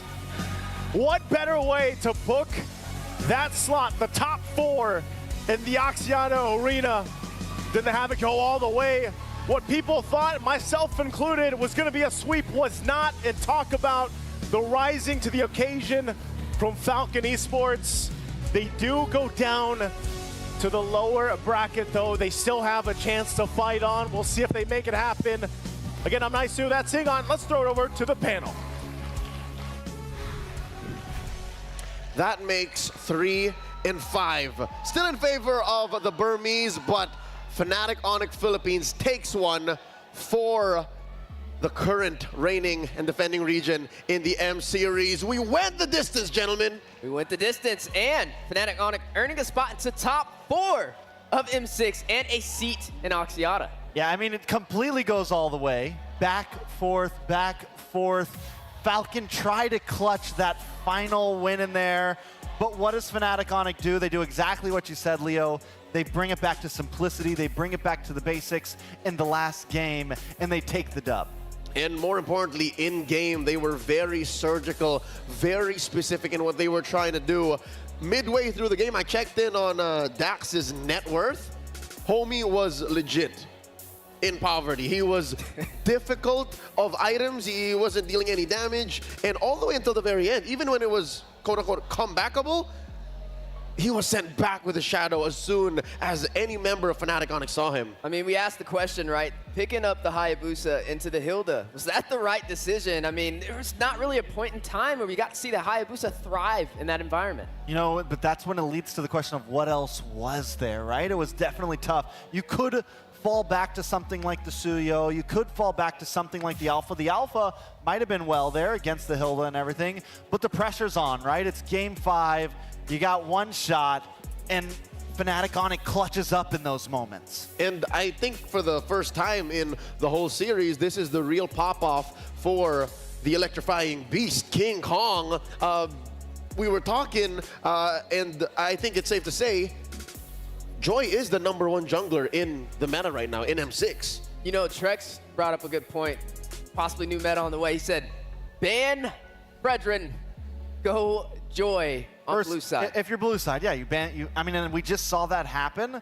That could be the answer. Of course, we're going to see how things unfold with other teams. It feels like when we get matchups like this, there's always one hero, one or two heroes. And for this match specifically, it was the Joy. I'm sure when we watch TLID RQ, it could be a very different hero, but it seems like there's always at least one hero that ends up being the major trading piece. More on the metagame and the specifics of this bout later, but for now, we do have word that we have an interview set up ready on stage with the winners. Rose is with Fnatic Onic Philippines.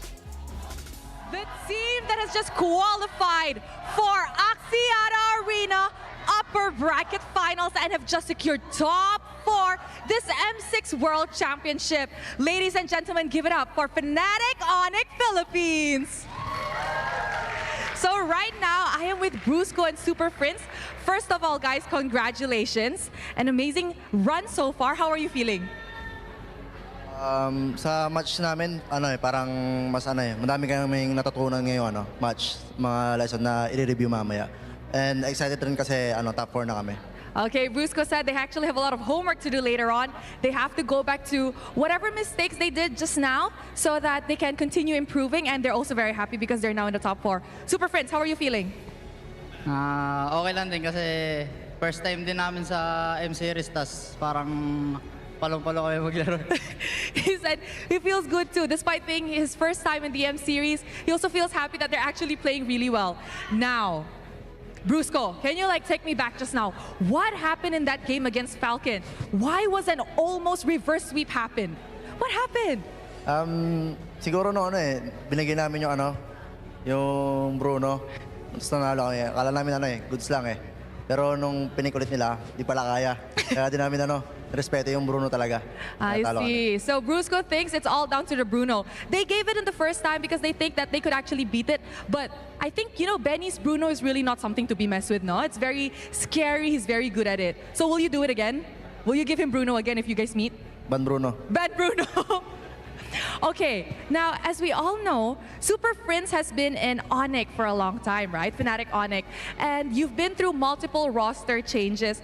How does it feel that your hard work is finally paying off? Unang-una po, masaya kasi na pag international stage tapos yung hindi po sumuko yung Onyx sa akin. He said firstly, he's very happy because he managed to go into the international stage. And he's also very happy that Onic did not give up on him. Okay, now for Super Prince as well, you got a new moniker. There's a title. People are calling you now the Monster Mage. Do you like this moniker? Gusto mo ba yung title na Monster Mage? Or di mo masyado bet? Honest opinion. Kahit ano. Anything? Anything's fine with you? But maybe you can tell me more. Do you like it or do you not like it? Okay rin. Okay, maganda. It's nice. Okay, now, in your opinion, who could give you a hard time in the mid lane? This M6. Rins. Rins? Why do you think Rins is gonna give you a hard time? Bakit? Kasi pag nakaka-script namin sila, sumasabay siya sa akin. Oh, so during screams, Rins can actually catch up to Super Friends. Now, this is going to be interesting. Now, Brusco, we all know that this is also your first time in the M-Series, right? Are you nervous playing, actually? Hindi po Parang excited na kasi, excited pa po kami kasi kami yung magde-defend ng title ng Pilipinas. Oh, he said he's actually not nervous but more towards excited. As they're the only Philippine representative left, they're very excited to defend the Philippines title. And you, Super Friends, are you nervous? No. No. What's your personal goal this M6, aside from winning champion? Finals MVP? Do you want to show the world you're the best mid laner? To be the best team. To be the best team. What about you? Personal goal? Parang tingalain kami na sobrang lakas na team na mas malakas pa dun sa mga prime na mga all teams. All teams. He said his personal goal is to be the team that everybody looks up to, stronger than the previous champions. Okay, Brusco, come here. Okay, I want you to give you a really good answer, huh? The next match will decide who you guys will meet in the upper bracket finals. Do you want to meet RRQ Hoshi, your ex-team, or Team Liquid Indonesia, the team that you beat in the Swiss stage? Gusto ko malaban talaga RRQ RRQ Hoshi, why? Nandun yun Parang, wala lang, may gusto lang akong patunayan. He wants to prove something. What do you want to prove? Na ako nga pala yung sinayang nila. Wow! You know what, okay, Reyes, he just said, I want to prove that I am the player they actually wasted. Do you have any message to them before, if you would meet them in the upper bracket finals? Good luck lang kasi ano rin kami, parang brothers no, FNAP tsaka RRQ good luck bukas, sana manalo kayo. He said, good luck. We hope you win. Thank you very much to Brusco and Super Prince. Once again, congratulations on already securing top 4 this M6 World Championship. And with that, let us throw it back to the panel to break down what happened in this amazing best of 5 series up against Falcons. Thank you so much to Rose and to Kim. I'm flabbergasted. Super Prince and Brusco. You heard what he said about RRQ, right? He said, oh, I want to prove that I'm the one y'all wasted, by the way. I'm winning championships over here. I like it. That's the type of mentality you got to have. Like, just to let you know, you missed out, you know? Big gains. It's like you guys know what I'm saying. He's saying he's a lottery ticket, right? And they didn't cash it in. I agree. Brusco is a one-of-a-kind generational talent, and through the hard work that he put in with his teammates in Fnatic Onic, they're about to, again, hit strides and maybe even surpass previous Filipino champions on the world stage. Let's break down game number 5 by looking at the post-game stats here. Starting with the item builds, 18:57, just under 19 minutes, well into TikTok timers. Fnatic Onic Philippines, look at what they did to my boy Dax. They did him dirty. This man didn't even get complete build at 19 minutes in. He was still working on final item and didn't even have a piece of final item, which means he just finished. He just lucked in what, Malefic Roar there, Endless Battle, or no, BOD was his last item that he built. So I mean, it was a tough road for Dax overall. He was famished. He was famished. Look, if this was Monopoly, he never passed go, right? I mean, he never got online, he never got started, and you got to see FNOP just taking advantage of it. I mean, the Hilda just being great on denying him his farm in the jungle. King Kong on the Joy. With the Fredrin ban, there's just nothing to stop him in his tracks. Looking at the kill scores, meaning the deaths that Fnatic Onic had to concede over the Falcon, these are the most strategic deaths I've ever seen. 5 on Brusco, constantly peeling for his teammate. Kirk with the 3 deaths. I guess the first 2 were like in efforts to put Dax even lower on gold. And I guess one of those on King Kong because he stayed underneath tier 2 in mid too long. Yeah, but that's okay. And even in the very beginning, with Kirk dying, it was all a part of the plan. We slow down Dax as much as possible. We saw it in the very beginning. First kill of the game was over to AFCON. Dax in Royal Milk secure it. But still, by the time Dax gets to the other side of the map, when he went for that first gank on Kelra, because of the slowdown, he didn't have level 4, so he couldn't get the kill, and that's all due to Kirk's doing. And that is where Fnatic Onic makes up for it in macro. And when you mention macro, you have a mid-game, a power spike, a late-game, end-game plan. I guess for Falcon, it was to have Dax clean up what Benny and PX7 were setting up.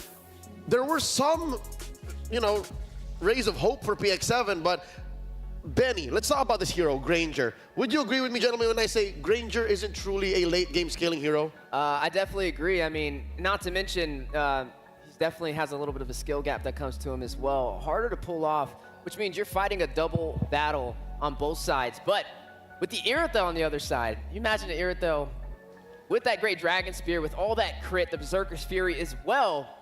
And when your team's on top in that economy, you're just going to burst anything down in front of you. But credits over to Super Prince on this Eve. 109,000 damage. Yeah, I think Super Prince has just continuously been insane. And I like what you said about Benny. Is he the late game scaler on this? I think there is like some, because the stacks, eventually you get to capitalize, but it's very decisive on you need that front line, and FNOP just picked apart the front line. Dax was